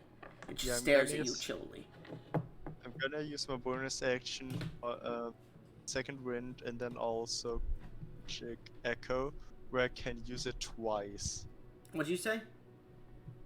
Chronologic arrow makes it I can use that I basically double use. As you land and after him to the side, both of them immediately pull their swords to their chest. You and Gesh, you and your clone Gesh, and you both heal and as breathe in to get that adrenaline to heal your wounds. And as you do, that chronological echo reappears into your body just as the healing comes in. As you roll twice. Give me a second, I forgot what. It's 1d10 plus your fighter level. 1d10 plus your fighter level twice. 27. Alright. Nice job. That's 81. And then I'm gonna go at it again. Okay, go ahead.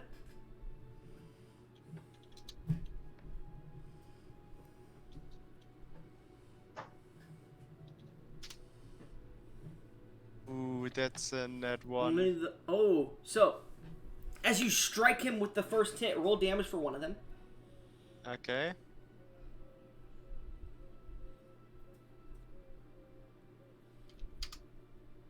$19, double to 38. So, the natural one won't affect because the first one kills it. So, as you rush forward after healing, you grab your sword with one hand and you bring it down and strike towards it. He brings the shield up to block it. As he's blocking it, he stares up at you, and you watch as the sword itself moves a little bit into the shield, and a little bit into the shield. It's melting through the ice, and it looks up at you.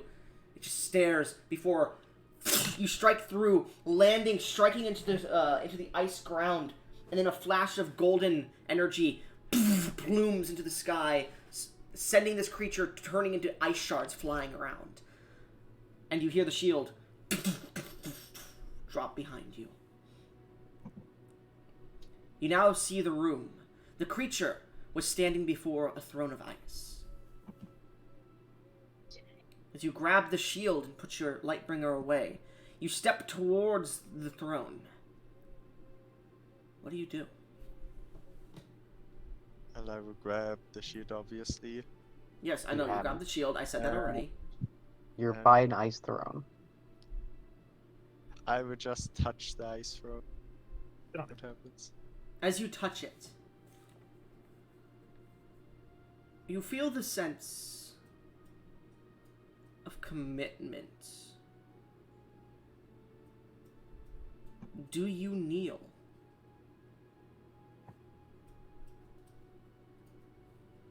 Yes. As you kneel, you feel the air, a mist. A blade touches both sides of your shoulders. And as you look up, you're in the camp, holding the shield and attuned to it. That was certainly. Oh yeah, he. Oh, God damn it. That was certainly interesting. Your watch has ended. And your friends are dead. No, I'm just fucking with you. Your watch ends with no problems. Yeah, just a bunch of. I forgot that my Your balls are hand missing. gone. Nah. Balls As are I gone. would. Shut the fuck up. I'm gonna wake up next. No, Are you wait. gonna wake up? I'm gonna wake up Morris because I don't trust Yotis. Moros, I'm not that Yeah. bad. even in your sleep, you feel cold energy looming over you, and you immediately wake up and look backwards, and you see Gesh standing there, and it's the kind of like horned head of his has ice formed across it. You see his eyes have turned to a very light ice kind of blue color, and as he opens his mouth to speak to you, a bit of mist and cold energy pours out of it as his teeth are no longer teeth but made of icicles. And you look towards his left arm, something he didn't notice yet. But his left arm is slowly growing ice. Sorry, the right arm, I believe it is. Right, Gesh was gone? The hand, Yes. sorry. The right hand is slowly starting to grow back, but made of ice. I think it's you, Watch. This would be the first talk. Fortuitous that your hand seems to have a new successor, I suppose. What? And I'll get up. You look to your And hand, I'll and you're like, not what the comment? fuck? Oh shit. Ah, that. Slowly growing ice. How didn't I notice that? Does my homeland have legends about like a snow night, like an ice night, or like a king of cold or snow? You have your sister who's the Queen of Snowden, but the wastes have generally been that way since the First Age. It is filled with ancient history and ancient ruins that people comb through to survive. That's kind of how the culture has been until Altrivius during the before the First God Wars united the entire continent under his okay. rule. And then after his rule, where he disappeared from the continent, and his well, after he disappeared, things got kind of a little bit weird. But your sister took control of Snowden 30-ish years ago. Yeah. Yeah. Oh shit. Haha. Okay. Oh, actually, you are a mage. Make me a history check. Okay. 23. Unfortunately, you haven't heard of any history of that. No. Alright. I'm going to go sleep, you oaf. What? Hmm? What do you mean by that? And I ignore you and I sit down on the rock. Alright, you go out of the tent and sit down on your rock. As you do so, your watch begins. What are you doing during your watch? I think the scene of the commander blitzing her is just repeating through her mind, and she's getting angrier and angrier at the inadequacy. I will say, feeling. as you do, because your mind is one that looks for ways to change or learn things, you do notice, watching it over and over again in your mind, he didn't move, and he appeared right next to you. It wasn't teleportation, it was nothing like that. Make an Pure Arcana check. speed blitz. Oh, okay. It was not a speed Um, blitz. You did not see him move at all until he rose his fist into your gut. Okay. That's 27. You've heard of a spell, ancient in nature, legendary, that people only attribute to the deities or celestials themselves, that allow them to temporarily stop time. That motherfucker. God, time's up. The spell that I get. That's an asshole. Wait, do time blades actually get time stop? At 18th level, I get something that is. I actually get time stop. Anyway, that's gonna be fun later on. I know. Yeah. Certainly gonna be interesting. Continue as you continue to think about this. Yeah, I think she's just.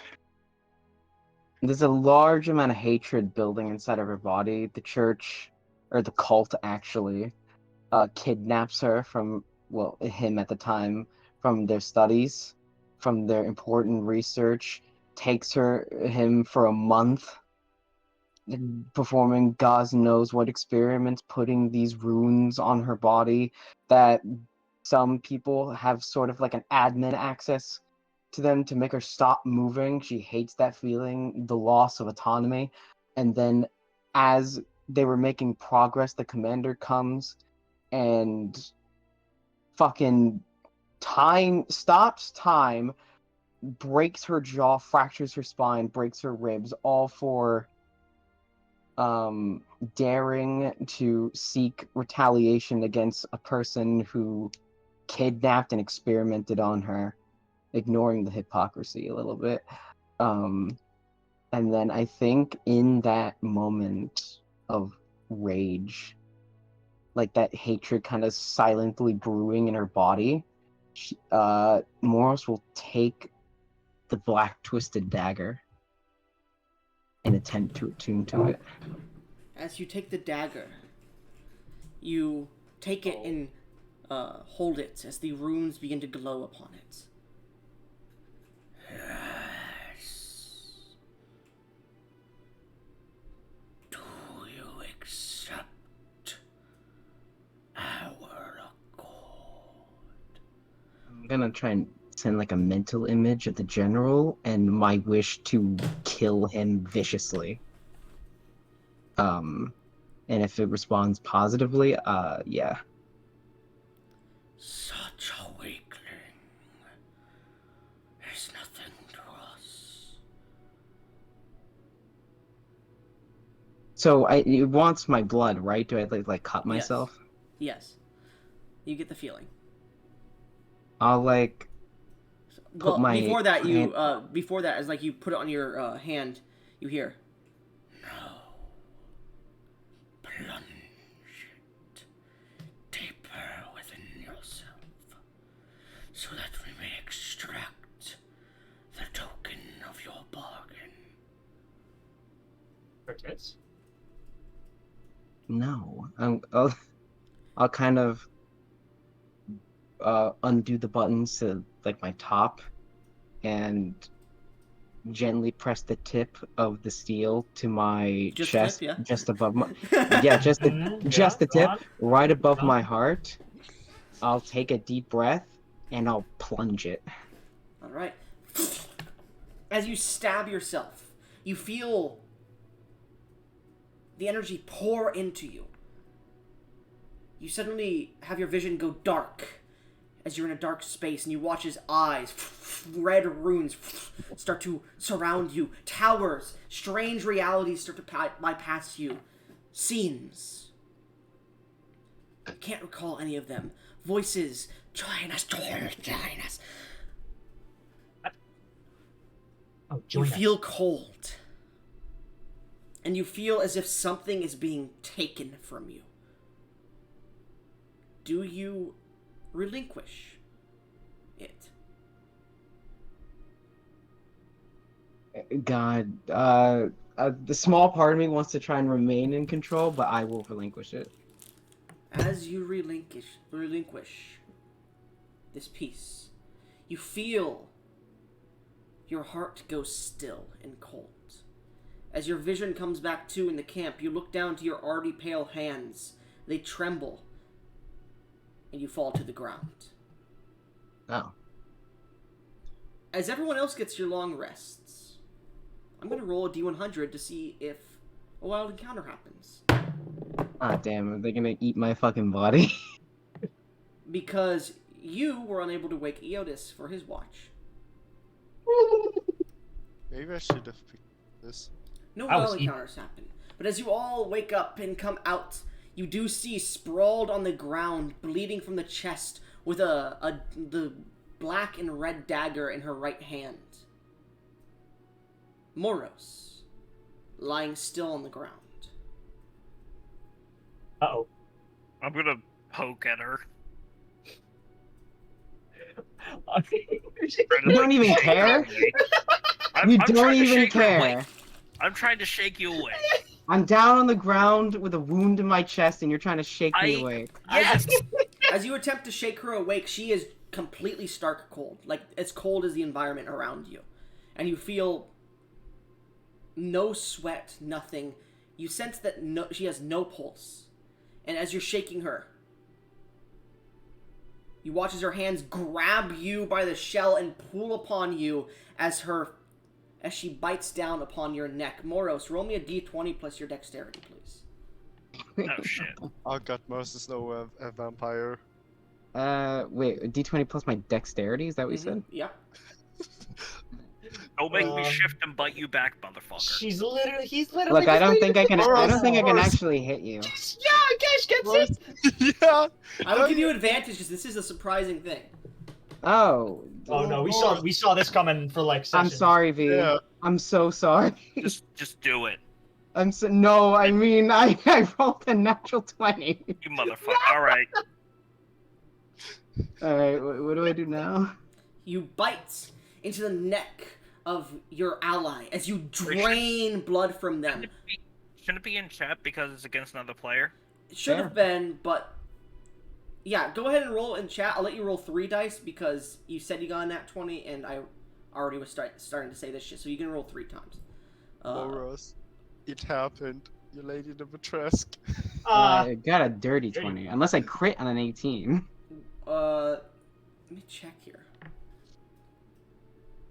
That was You actually do. so important. You actually I do. fucking do. He does. Son of a bitch.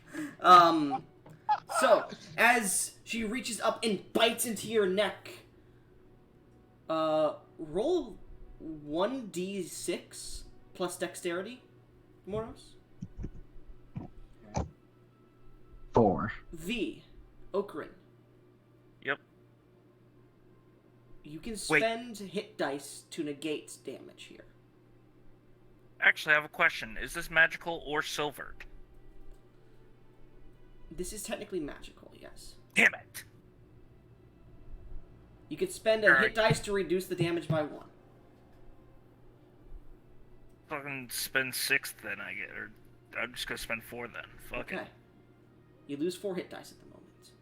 However, the damage, she drains just a little bit of blood out of you, but you manage to break her off your neck by closing your wound. Actually, technically that would be 8, because it's doubled from the crit. Sorry. Actually, you know what? Fuck it. I can take 8 damage. Okay. Yeah, but I think you might. But I wouldn't know that there's going to be negative effects from this, obviously. As she drains the blood from your body, I need both of you to make Constitution saving throws. Because this is a vampire draining the blood of a werewolf? Werebear? Oh. Oh, where? Yeah. Yo, I could become awful good. You both just infect each other. Wait, is it? Do you? That I need to roll this in chat. Oh, that's a nice That's one. 30. Yeah, you need to roll it in chat. Yeah. He did. R1, 20 plus 8. Become. I half want I got- to just bite you back for the No. sake of this. Fight him. Bite the big. So No, as, don't bite me. As Moros is just giving you the nastiest hickey, the rest of you see this. What are you doing? Aw, I never knew Moros liked V like Okran like that. Moros, Yeah. you feel an insatiable hunger that is causing you. You can't think, but as you're draining this blood, you're starting to come back to your senses. You need 2 more rounds of draining. I'll break off of V and dash towards Eotis. Alright? Whoa! You start to dash towards Eotis. She tries to Can, do can I try and grab him Sure. or her? There's no Sorry. him to grab. Yeah, make an athletics check. Make an athletics check. And you make an acrobatics check, because I assume your dexterity is higher, correct? Yeah, well, I mean, they're the same, actually. Okay, you're gonna choose then. I'll do acrobatics. I can't, there's no way I win this. Yeah. You grab her by her hair and yank her back. As you manage to hold her, she's trying to claw, and you can see her nails have grown into actual, like, claws as she's clawing across your hide, unable to do anything about it. Can I I'm vortex sorry warp about this, behind him? Moros. You cannot do that at the moment yet, Moros. Okay. Can I bite the hand then? No, he is holding you by the back of your head. I'm sorry about this, Moros. I can't have you biting us. Not quite sure what's gone over you. What the hell is wrong with her? You can see now everybody looking at her. You can see gigantic fangs out of her mouth, which are dropping blood from Okran's bite. You Never can see mind. her eyes are just completely red, no pupils. You can see that she's grown a little bit in size, and her skin, which was already pale, has grown completely white. Vampiricism, if I had to guess. So she wants that. I have an idea. It might be stupid. Because okay, I would try to like climb on Crin's arm. I Hold can't my hear arm. you. I can't hear you. You're cutting out like a motherfucker, bro. Is that better? Yes. Yeah. Better. Basically, I'm trying to climb on Okran's arm, hold my arm like a foot above her head, and just cut my wrist, cut like a bit of my arm, so blood from my arm drops into her. Okay, make an attack No? roll with your Okay. make an attack roll with your sword. Don't He lob misses off your himself, arm, cuts Gesh, He please. cuts off his other arm. Can't wait for you to get I- that Do we card. need to make con saves I, for him I, drawing I that said at I all? said with a dagger. Oh, okay. Oh, I didn't okay. hear with a dagger. Did you guys hear that? I I did did. hear with a I dagger, was- yeah. I Which was you don't confused. have a dagger on you, do you? Are you gonna use the Cursemonger's dagger? No, No. Oh, okay. I'm a fighter. I get quite a bit of weapons Okay. at the start. Sure. Yeah. Whatever. So, would you roll a hit? You're a draconic creature. Does your own AC increase by 5? No. Oh yeah. No. Oh shit! That It would be does. No. No. It does. I'm gonna say no. Not against yourself. 17. 17. Bro Does that hit your AC? himself. You go to strike yourself, and as you strike, Considering that, the dagger Well- breaks. well, considering I just woke up, I wouldn't have my armor, so my AC would be 15. Okay. The dagger does not break. You slash through your arm and throw some blood down into her mouth. Go ahead and roll damage for yourself. I have a really. Your dex is high. I mean, it's 1d4 plus your dex mod. I did this with strength. Oh, then your strength mod. I could. Max You take damage. 12 damage, and you, Basilius, because that's high enough, because you needed 20. Moros, the blood enters into your mouth. Ew, disgusting, and your eyes turn from their normal, the red that they were, back to the normal color, though with a small hint of red in them. Well, hello there. Am I able to let go of you now, or are you going to try and bite Hyotis again? Come How at me, was my bitch. personality after this? Am I more vicious? You are a bit more vicious. I will say you are no longer neutral or lawful. Whatever you were, you are chaotic. Chaotic E. Oh no. Oh no, he's chaotic evil. I can play chaotic neutral. Because I don't want to just be like, you know, we chaos have to incarnate. excommunicate you. I don't want to be chaos incarnate. So, let's go with me. Tell me you won't bite Ionis. Please, Vortex I work really out every don't. grip. Bring it, bitch. I know daylight. She appears 90 feet away. Well, I don't have to appear 90 feet away. I'll appear like kind of next to my stuff. He appears right behind me.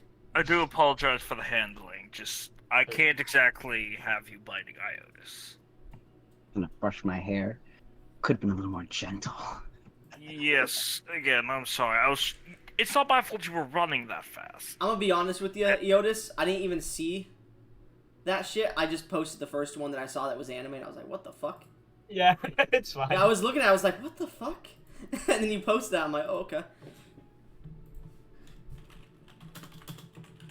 Anyways, So, what happened to you, Moros? I'd like to know that myself.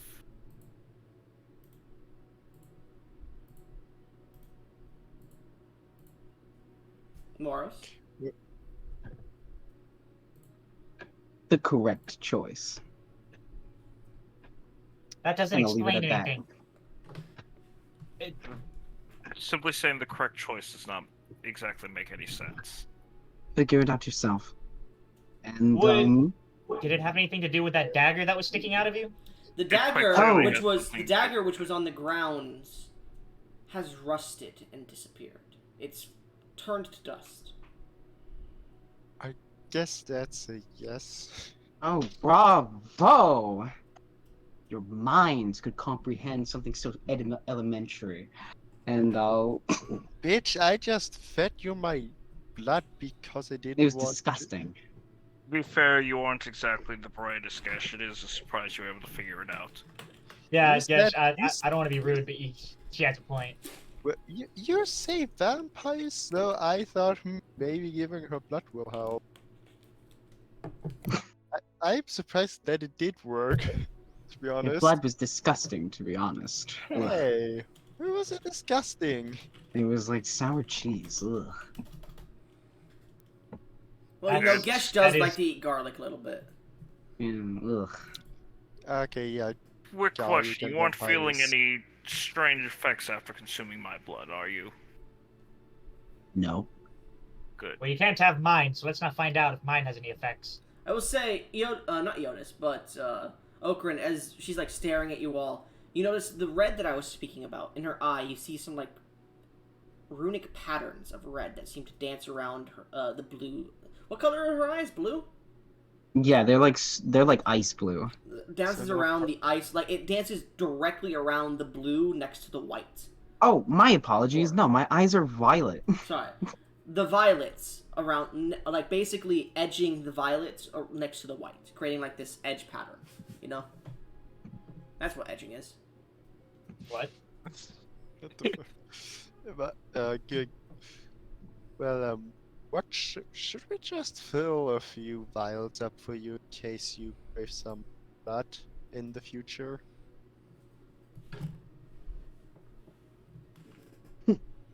I mean, to be fair, you two aren't exactly the greatest candidates. He clearly didn't enjoy your blood, Gesh, and Iotis, I don't want to think what would happen if she tried to consume yours. No. I'm not a great. Let's find out. I say we don't. Bring No. it, bitch. No, Like, if it's Trust necessary, me, I would drop it- eating garlic. I don't know much about vampires, but my guess is it would hurt. Your blood was very gamey, As you, Tortle. I'll say this. That's due to my own curse. Moros, as you look towards Eotis as this is happening, you sense a seething hatred God damn, this In myself? towards Moro. Not towards No. Moros, towards Eotis, yes. You feel it towards yourself. No, I mean, Yeah. I meant I feel the hatred. Yeah, you Okay. hate him. You want him dead. But it's not necessary at the moment.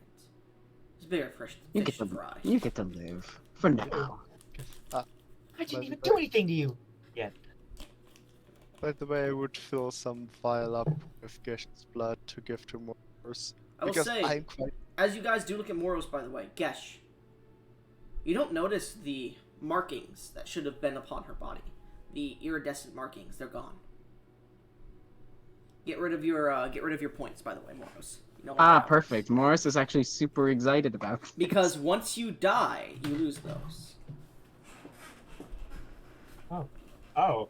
Anyways, we should get moving. Morris, I actually do want to speak to you about something. Since you're the only one who's able to actually answer my questions about this. Like usual, go on. Well, let's speak as we move. We should probably pack up and keep moving. After all, we don't have a whole lot of time to spare. True. And Moros, you could potentially identify some more of the effects we had found in the Babayaga's camp. Of course, more work. Hey, Well- some of these have benefited you as well. Whatever. You I'll hop on Okun Shell. I'm not walking for this. just squashes a mountain. Fair I- enough. I also need to be under the shade because I imagine sunlight is going to kill me. You feel something enter into your no. Anyways, but as you sit under the tree shade, goes up your ass. Do I feel hatred towards Moros? no. No, I feel hatred towards you. Okay, so, yeah, I'm but still he different to you. So, as you guys continue to move, what are you trying to identify as you continue on your western march? All right, let's take a gander. I want alright, that alright. jar with golden textured sand in it. What's that do? Yeah, you do? Okay. I'm down for that. See if there's anything else interesting. Well, there's all the daggers. Yeah, that too. Uh, What about the strange brass cube with gears and circles? That seems like it could be important. yeah. Maybe. There's Okay, also so- wands. We should do the I think the cube is a good one. The sand is another good one. I think that also the Jar of cookies. beautiful wooden locked case is worth Oh. seeing as well. That's 3 for me. By the way, are we ever going to split that gold we found? We already We did. already did. No, we didn't. You have not. Oh, we'll Yeah. split it now. 25,000 each. Yes. By the way, Goblin, Mm-hmm. how much blood could I drain from myself without any... You're already kind of lightheaded. How much wood could a woodchuck chuck if a woodchuck could I- chuck wood?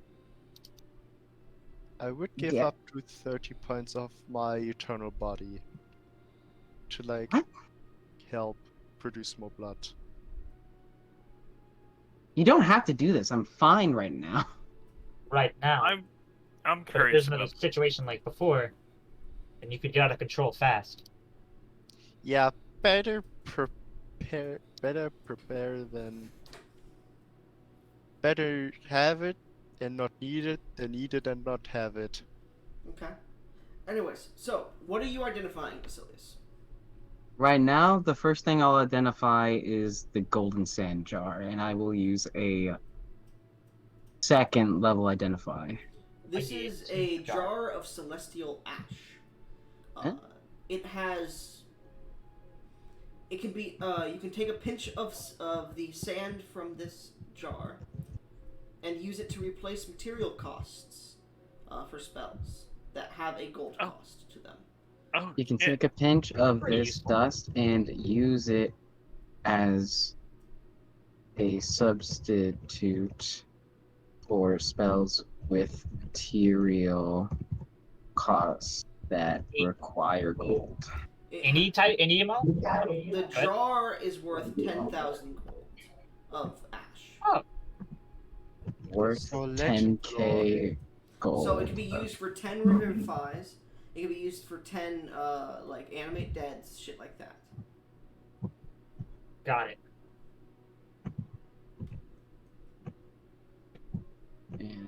Oh. It can also be I'm used curious. in rituals and stuff like that. It doesn't just have to be used for that. You could use it for certain things. And if you have other ideas you want to use it for, feel free to ask, and I'll let you know at the time. Okay. Moros, if I may request one myself, I do want to know about the Toro shell. As little as it may serve use to me, I am curious about it. How would you even wear this, whatever? You don't. Okay. We're born with it, so Yes, then there's how... not much. Again, I'm just curious about it. All right, I'm not wasting a high-level spell. It could potentially hold magic that allows me to utilize it into my own shell somehow. I'll cast a I don't first level identify. So with Identify, you have to touch the shell. Oh no, that does not bode well. So as soon as you go and touch the shell, your hand burns severely. You suffer 10 points of 10 points of radiant damage. Oh. Wait. Are you alright, Moros? Was that the shell that did that? No. What happened? She touched the turtle shell made of platinum and silver to identify it. I'll just, Okay, so we're not going to figure that one out today. That much is clear. I'd rather not you hurt yourself. We need you alive, after all. That sounds Yes, of like... course. Or unalive now? Alright, well, He knew what I meant. she... Instead of the turtle I shell... said- Let me see. Suppose we should do the cube? Yeah, I'll do the cube. I'll do... This seems important. I'll do third level. Okay. Hey! As you cast Identify on the cube, a question pops into your head. Oh.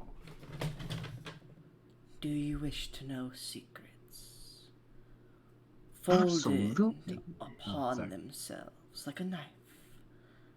Do you wish to know how this world works? Is this like one or the other, or is this just one sentence? It's one sentence. And I'll respond... Absolutely. As you push through, the only thing that you identify from this is its name. This is... Give me a second here. The Vault of the Blue Moon. Oh! Well, that's the rough translation into Common. In Celestial, which you actually do speak, I forgot, it's actually called the Treasury of the Blue Moon, specifically. Or the Blue Moon Treasury, whichever you want to call it.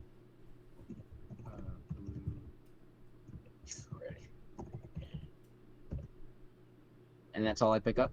That's all you pick up. There's definitely I a don't way to know if I open can- this or move with it.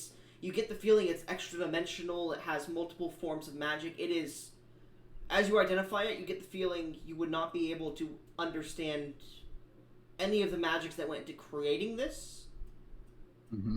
But there's definitely something about it, and it seems Okay. to be like a puzzle cube.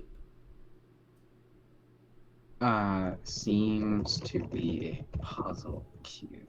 With multiple inlaid puzzles. With multiple inlaid puzzles. Let's go back, unless you have questions. Is this an attunable item, or is it like just a puzzle box that I have to solve? It is an attunable item. Only Is. to wizards. Tunable item only to wizards. Oh, that's delicious. And I'll put I assume it's just. I'll keep that to myself though. Yeah. I just wrote it down in the loop channel just so we both remember. Let's go back down. When you take out your sword, you're gonna try to kill Moros. As Moros What? finishes about identifying the cube, you see a small grin appear upon her face. She just tucks it back into her jacket.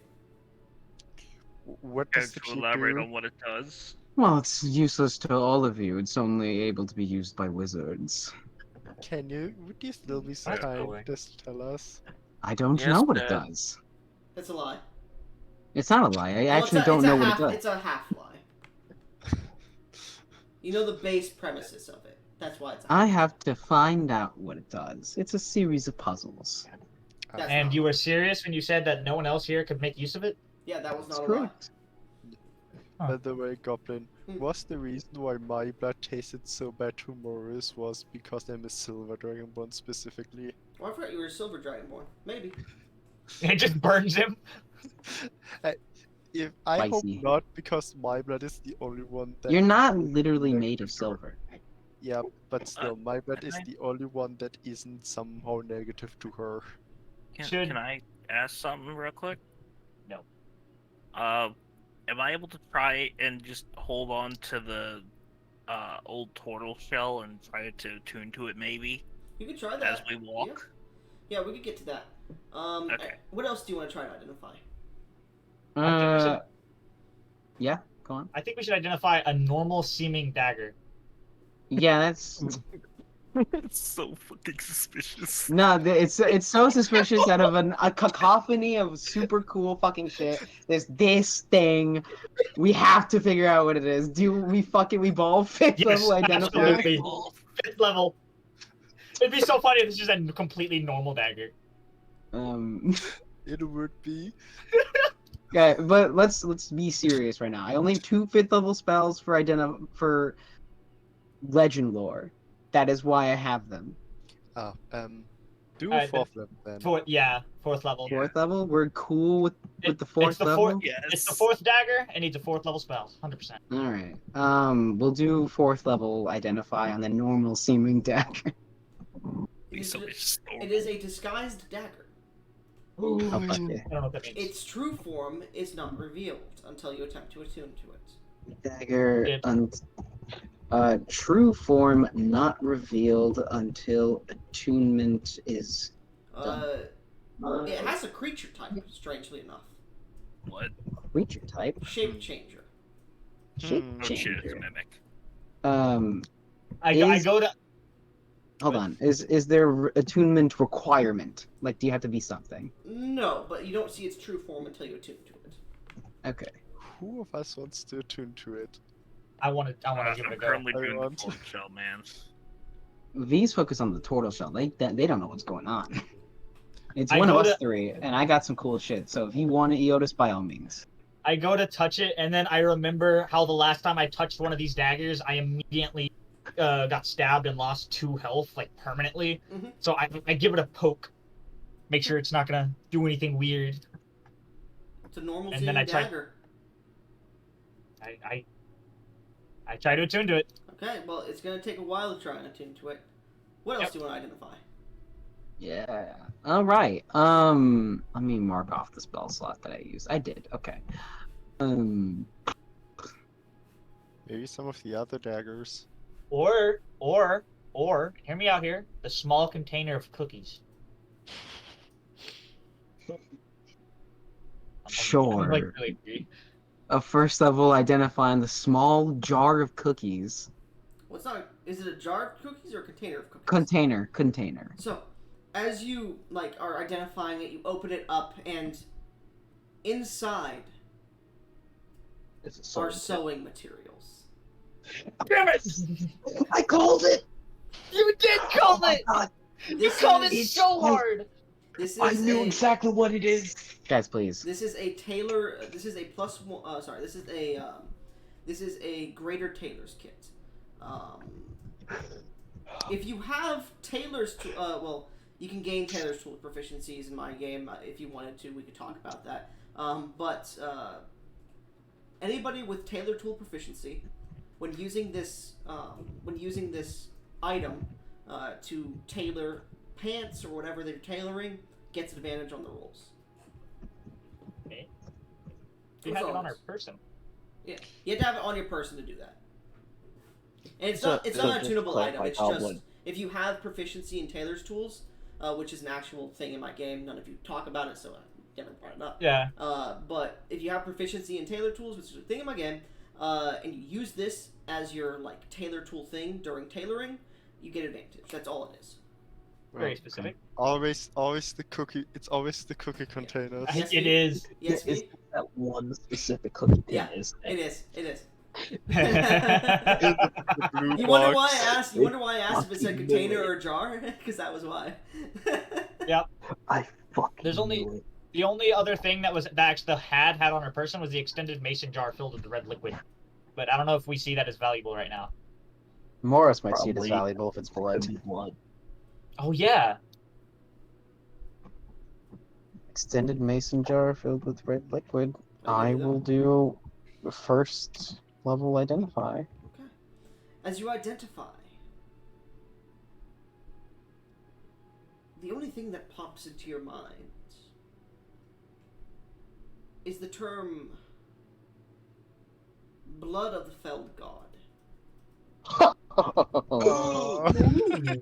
That sounds Oh. cool.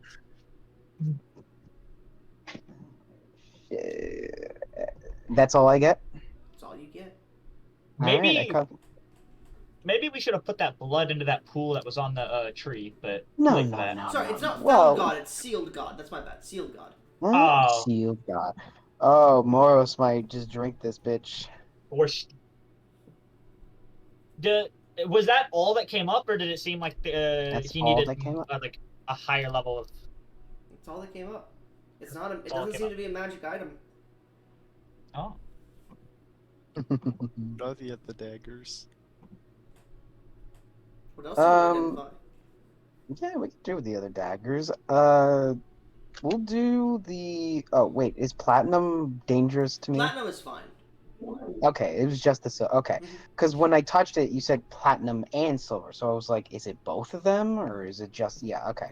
We'll do the platinum bladed dagger, the stone handle. Let me just Miniatures. start writing this down before I with the stone handle. And I will do a second level identify. Second one identify.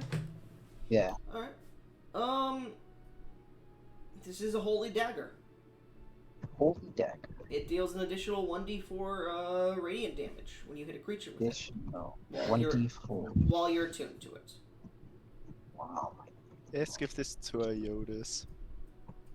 Well, bunch of daggers. there are better daggers. Additionally, whenever you hit a creature, a paladin that wields this, a paladin attuned to this item that strikes a creature critical hits on a 19 or 20, and the critical damage is triple, not double.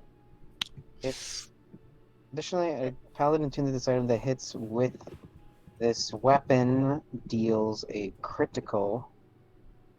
No, has a critical range of 19 to 20 only with this item.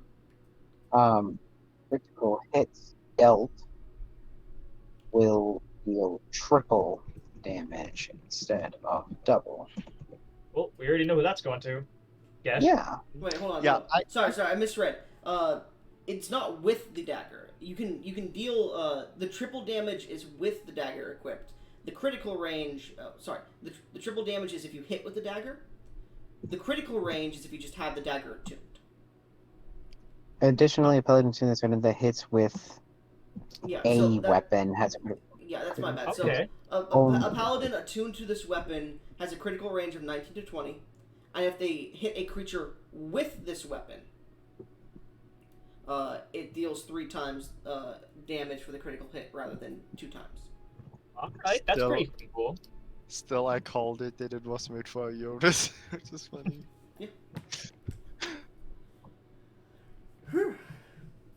Next. We'll do the You make sure you still have some spell slots left, because we don't know if we're out of the ballpark of being safe. I yet. know, I'm probably only doing 2 more, the 2 daggers. Alright. Yeah. Actually 3. Gold deck, Actually, gold you know deck. what? Instead of It's the two that, daggers. I'll do 1 dagger and the beautiful wooden locked case because that seems pretty nice. I'm gonna go to the bathroom in the meantime. Please do the Ah. emerald one. Okay, I'll do the emerald dagger as well. We'll do first level on the emerald dagger, a first level on the golden dagger, and a second level on the case. Okay. But we'll do the daggers first. The emerald dagger is. Let's see here. Ah, there it is. There it is. Okay. A dagger. Sorry, not a dagger. What the fuck? It is. Yeah. Dagger. Sorry. Lucky dagger of the fate changer. Lucky dagger of the fate chamber. Yes. When attuned to this weapon, you gain 1 luck point that recharges whenever you take a long rest, which means you can reroll any dice or any roll you make. That's really all it does. Okay. The golden dagger is. Let's see here. Ah, yeah. The poniard of the pirate king. Poniard of pirate. Poniard. Poniard. Back. It can only be attuned by a swashbuckler rogue. Nice. Swashbuckler. The best kind of rogue. Yeah. The only good rogue is a dead rogue. That rogue's dexterity increases by 2 up to a maximum of 24. While attuned. Is increased by 2 to the max of 24 while attuned. Additionally, the rogue, while attuned, can also add their charisma bonus to attack rolls and damage rolls with this weapon. This item can also add their charisma modifier to attack and damage rolls. Made with this weapon. And finally, the rogue that is attuned to this weapon may cast Control Water at will. The creature must be of at least level 7 to use this item. At least level 7? Mm-hmm. Snap. Level 7 to use the item. There seems to be more to the blade, but you can't identify it. There seems to be more to the blade. On But yard of the Morals pirate. could not identify it with a first level identify. And then the locked wooden case. The locked wooden box. Box. Just a wood box. Yeah. That's it. It has things in it, but it seems to be a locked wooden box. Damn. Alright. Okay. Do I cast knock or should we just try and pick the box? Wait. Is there any Actually, with spells on it? Identify. There is anti-weathering, and there is a firebolt spell on it. That if you fail to pick the lock, it'll cast firebolt at you. Anti-weathering enchantment and a trap that will cast firebolt on person who fails to You know, click the chest. I used to be quite good at picking locks. If you'd like for me to give it a try. You know what? That sounds wonderful. And if you fail, I won't have to suffer the consequences, and I'll give you the box. That just seems rude. Try Yes, it. yes. I'm also quite good at picking locks. You seem Well- to be quite good at breaking them. I have a +5 to sleight of hand, so You have a plus what? character. Out of character, I have a +5 to sleight of hand. 5? I only have a +1 now, so I'd say you can do it. Okay. Do you have Alright. proficiency in thieves' tools? Yes. No, Then go ahead and make me a So- dexterity check. not sleight of hand. No, you have to have proficiency to use proficiency. Well, I don't have proficiency in sleight of hand anyway, but It doesn't matter. You wouldn't be able to use sleight of hand No. Anyways, you don't have proficiency. 19. Yeah, 19. Yeah, easily. You open the lock, it comes off. You guys open the wooden box. This mahogany, beautiful box opens, and you see a tarnished golden ring, a band ring, sitting in the center of beautiful, floral-designed purple cushion. I give it to Moros. Aw, you're already proposing. Ugh. No. Do we think is this just a regular wedding ring? As you look at it, it does look like it would be a wedding band, but there is inscriptions upon it.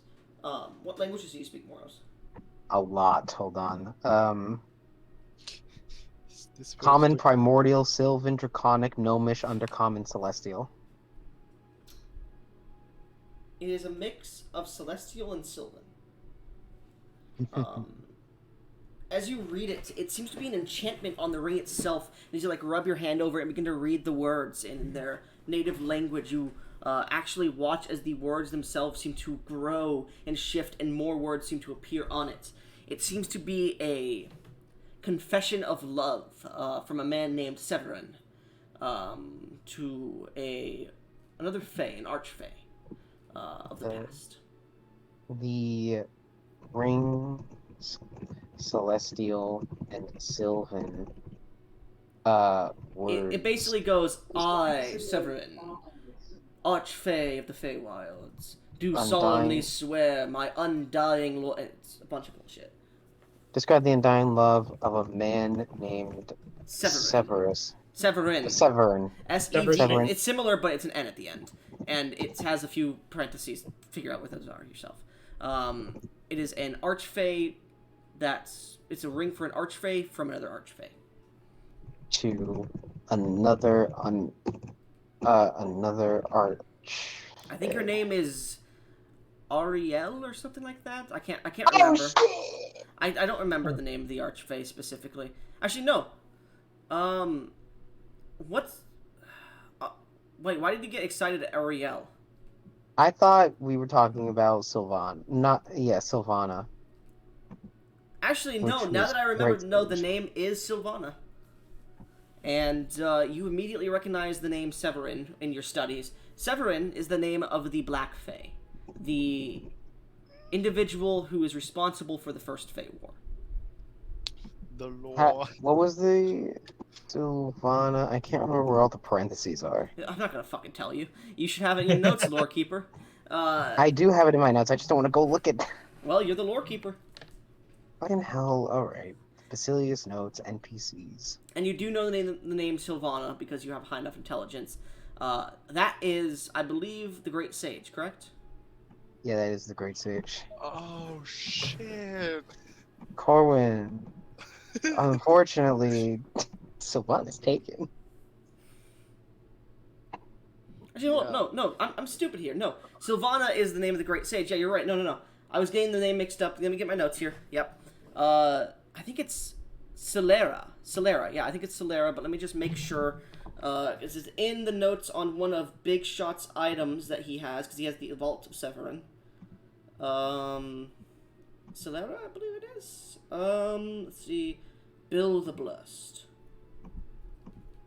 Down to the Vault of Severin. Nope.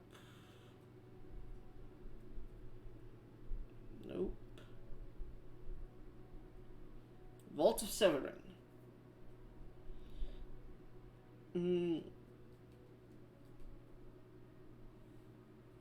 No, there was actually no writing on, so the name does not state it. I do not have the name, actually. I don't believe. I'm just gonna say an unknown name. Give me 1 second, I'm still reading.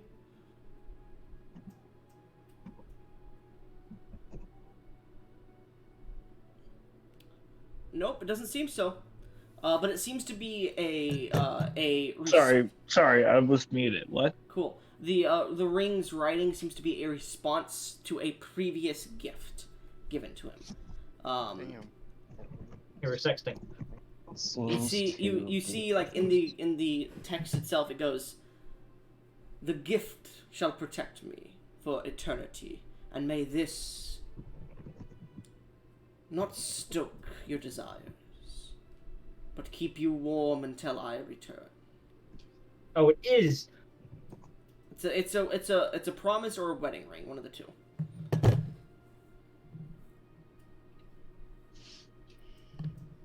Okay. I feel bad for putting that on. It was meant for another. And you haven't identified it, so I mean. Do I? Hey, you do you. We'll leave it for now. I need spell slots. Now the identifying is over. Guess we'll try to attune to Barnabas's old armor. Hold on. So, Okrin, Yes. the shell, as you attune to it, as you've been moving, grows to fit your size. If you would like to attune to it, as you attune to it, actually, sorry, it immediately affixes itself to you and becomes part of your shell. You no longer have to attune to it, but it becomes part of your shell. Your AC is increased by 3 permanently. Oh shit. Platinum and silver. Additionally, undead that make attacks at you have disadvantage. Undead that acts again. And fiends that make attacks at you have disadvantage. That's huge. Well, you're huge. Certain undead and fiends can negate this ability. Just put that in parentheses, because there are certain creatures like the Lords of the Hells that can just say, no, fuck that shit. Probably also Horacles. Not Horacles. Horacles is not like that, no. He's not powerful enough for that. You guys think... Okay. You guys are saying Horacles is as powerful as Wrath. No. No. Horacles is a normal fucking person with an army of undead. That's literally all he is.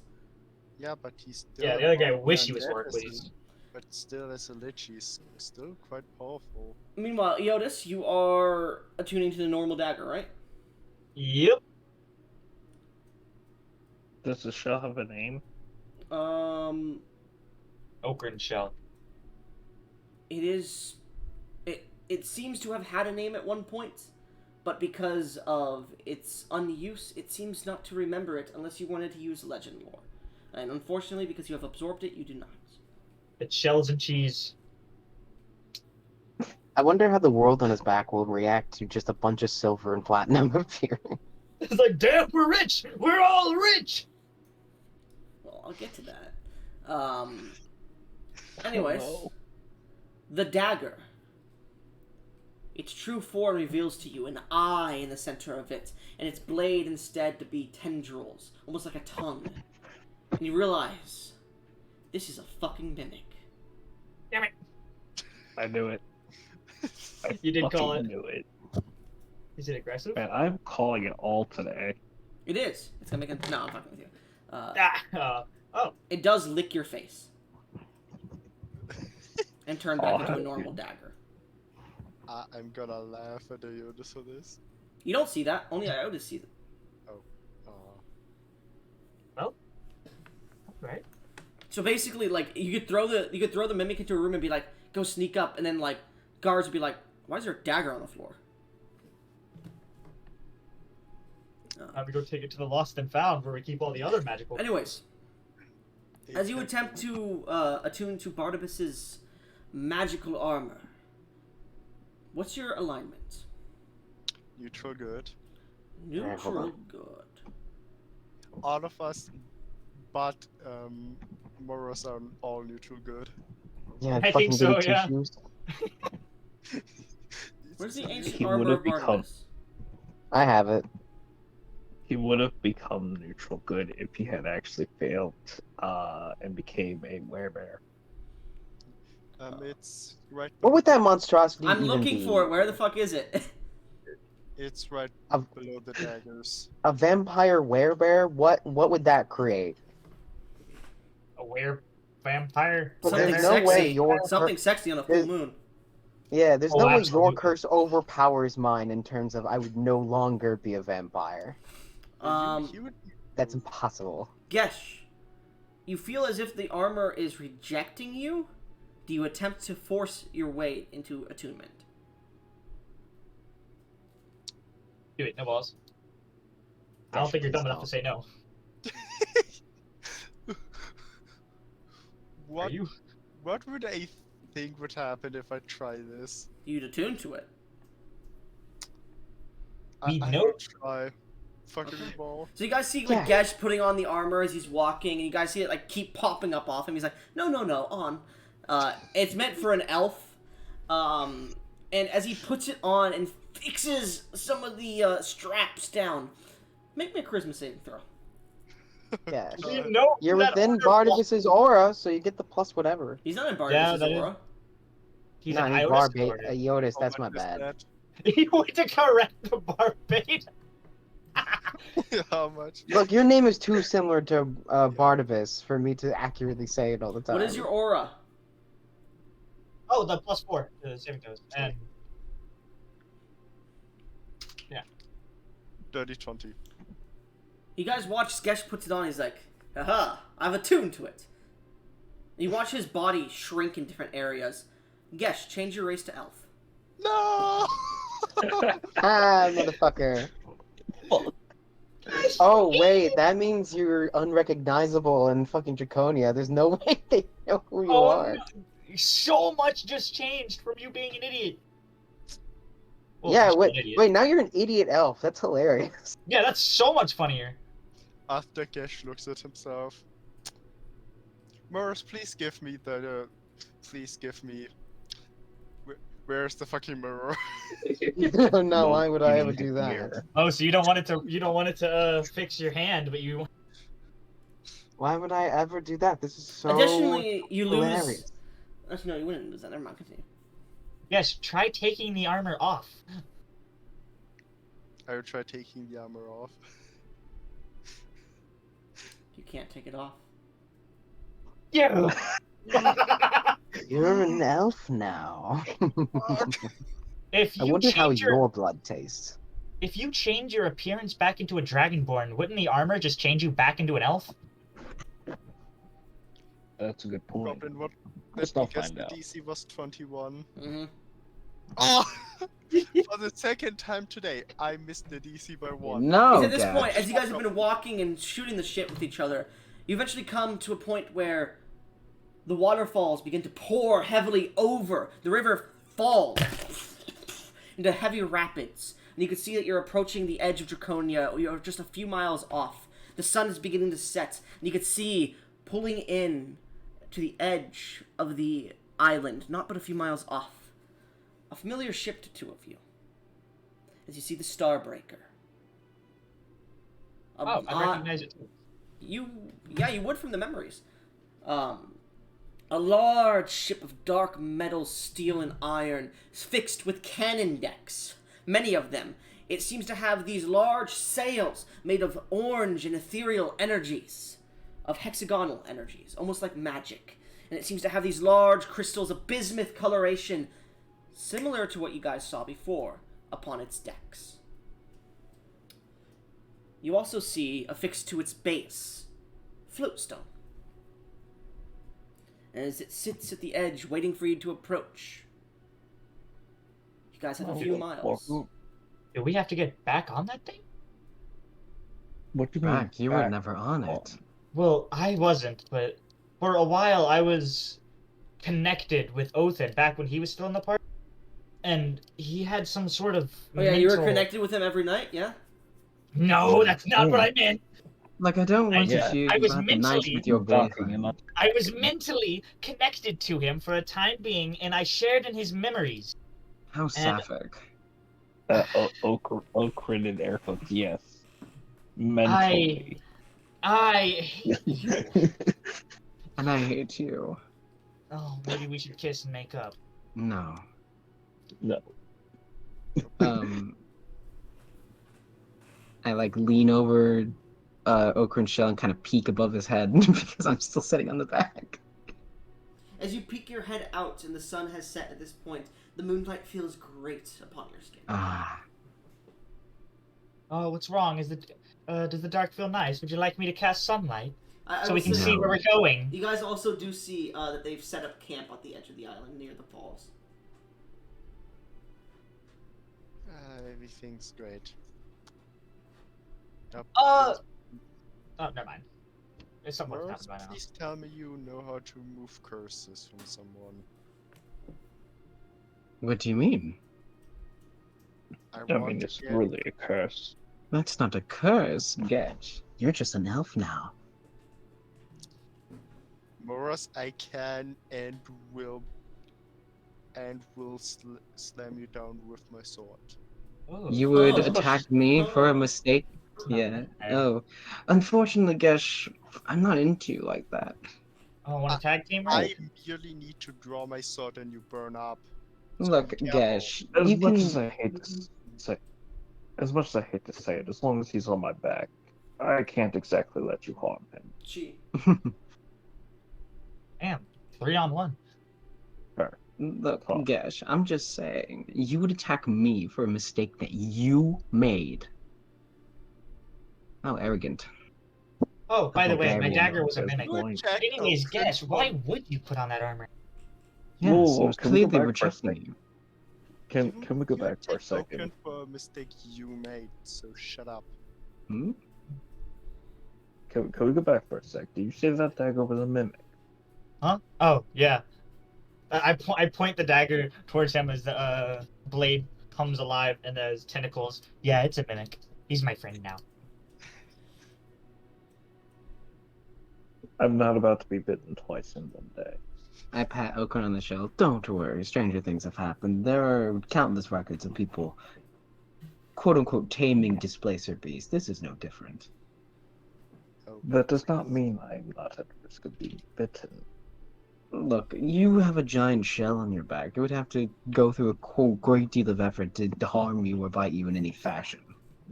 Fair point, fair point.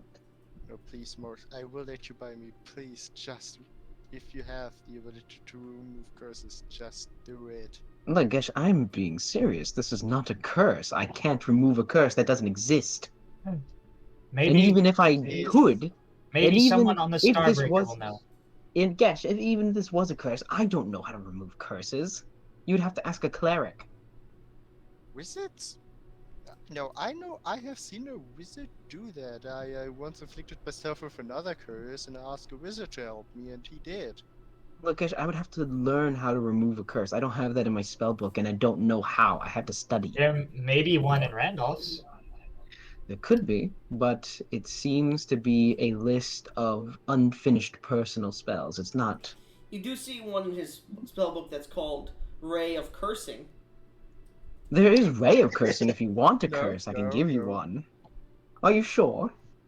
You Yes. see, You seem so you adamant. See you see under the Ray, one of the effects is IBS. Do you want IBS? Iotis? Someone who has that sucks. Iotis, do you perhaps know how to remove the curse? I unfortunately do not. Again, this is not a curse, Gash. It is. Yeah, it's a cursed armor, I believe. Or Yes. it's simply an armor defending itself after you took you. Why did you put the armor? You had your dragons, huh? Yeah. I thought it was cool because it was an ancient armor. And second Look, off, guys. the remove spell curse that I know, all it does is remove cursed items from one. I once had a stone that made me fucking fat, and I Look. needed to go to a wizard to remove it from me. Well, you know what Okay. they say, Gesh. Ancient armor comes with ancient curses. This is Please, not a curse for the final time. I beg, it is a curse. It You has might view it as a curse, but magically it is not, so I can't Let's get remove going. anything. We can worry about the stupid armor and the stupid elf later. Meanwhile, you guys smell beautiful cooking coming from the camp a few miles away. The smoke hitting your Disgusting. nose. Let's just go to the fucking camp. Maybe someone there knows how to remove the armor. I could now- use some better nutrients for the poor tree. Maybe. Just using that as Open, an any excuse. chance you have anything in that shell of yours that could or anything? I sincerely What did you ask? Do you have anything in that shell of yours that could potentially help our friend Gesh here? I'd be shocked if I did. One of your roots pulls out a tub of mascara. Morris will what? take the This mascara. might help. Wow, the tree has an attitude. No, Morris is gonna take the mascara. No, Gash. The tree has a sense of humor. I pat the tree and surprised you thanks. don't know the difference. It pats you back. Hell yeah. Anyways, so as you all make your way down the roaring rapids, make me an athletics check. Do I have to? I'm on Okran's back. No. I can Okay. fly. Rex. Or acrobatics check, yes. If you can fly, you're fine. I'm okay. 'Cause I'm free. V, dude. Yeah, me. You got a woman to impress. Nat 20? Yeah. Alright. 31. So, as the two of you make your way down, He's the a earth turtle. seems to be moving and shifting to allow you down. Passage down. The forest seems to love you, V. Oh yeah. Gesh, you keep tripping over the roots that are growing to allow the turtle down, and you're, God damn it, piece of shit, God, fuck you. You fall into the river once, you pick yourself up, you keep walking down, you don't get rushed into the river, into the rapids, like, God damn it, these fucking elven feet, God. Goblin. This has been probably one of, after the whole experimentation thing, this has to be one of the worst days of Gesh's life. You hate elves that much? What the fuck? No. I think he just likes being a dragon. I think that's what it is. He's a dragonborn. He takes proud. He is proud of being a dragonborn. I don't know why, That's- at the moment, I just see, like, female Moros just, like, laying back sensually, taking, like, the splinter and just, like, knocking it against her lips, like she's putting on lipstick at the moment. She's I don't gonna be know looking smugly at the tripping Gash, like Oh deserve no! this. I just Bro, realized. first off, getting the armor destroyed, then losing a hand. And What'd then you realize, Yotis? Moro still has the Splinter of Creation, and she didn't use it when she was still like semi-good, like in good standing with the party, and now she's chaotic. So Anyways, who knows what she's gonna do with it? as you guys continue downwards, you eventually get to the a few platforms above, and you can see the camp. And you can see in the center of it this large, feathered creature, 30 to 80 feet long, with multiple large, long necks and goose or duck-like heads on the edge of it, that's been dissected and are being cooked for the large camp here. Oh, okay. As you continue down, eventually you come up to a group of guards here, people that are in ship clothes, that seem to have pistols and swords. And as you approach, the architect send you. Yes. Yes. That's right. We were Name's sent by Gerald. the Hello. architect. We were here to expect you. Not expecting you till tomorrow, but welcome aboard. This is the It's better to Starbreaker. show up early. Yes, you're a bit early. We do have some quackra over here. If you don't mind sharing. Yeah, feel free. As you come in, you do see the Hydra duck that they are cooking for the crew here. Well, no, sorry, it's not a duck Hydra. This would be a goose Hydra, specifically. A That's my goose straw. character. Does my character know the goose hydra? It's a mythical creature. No, you don't know what the fuck this thing is.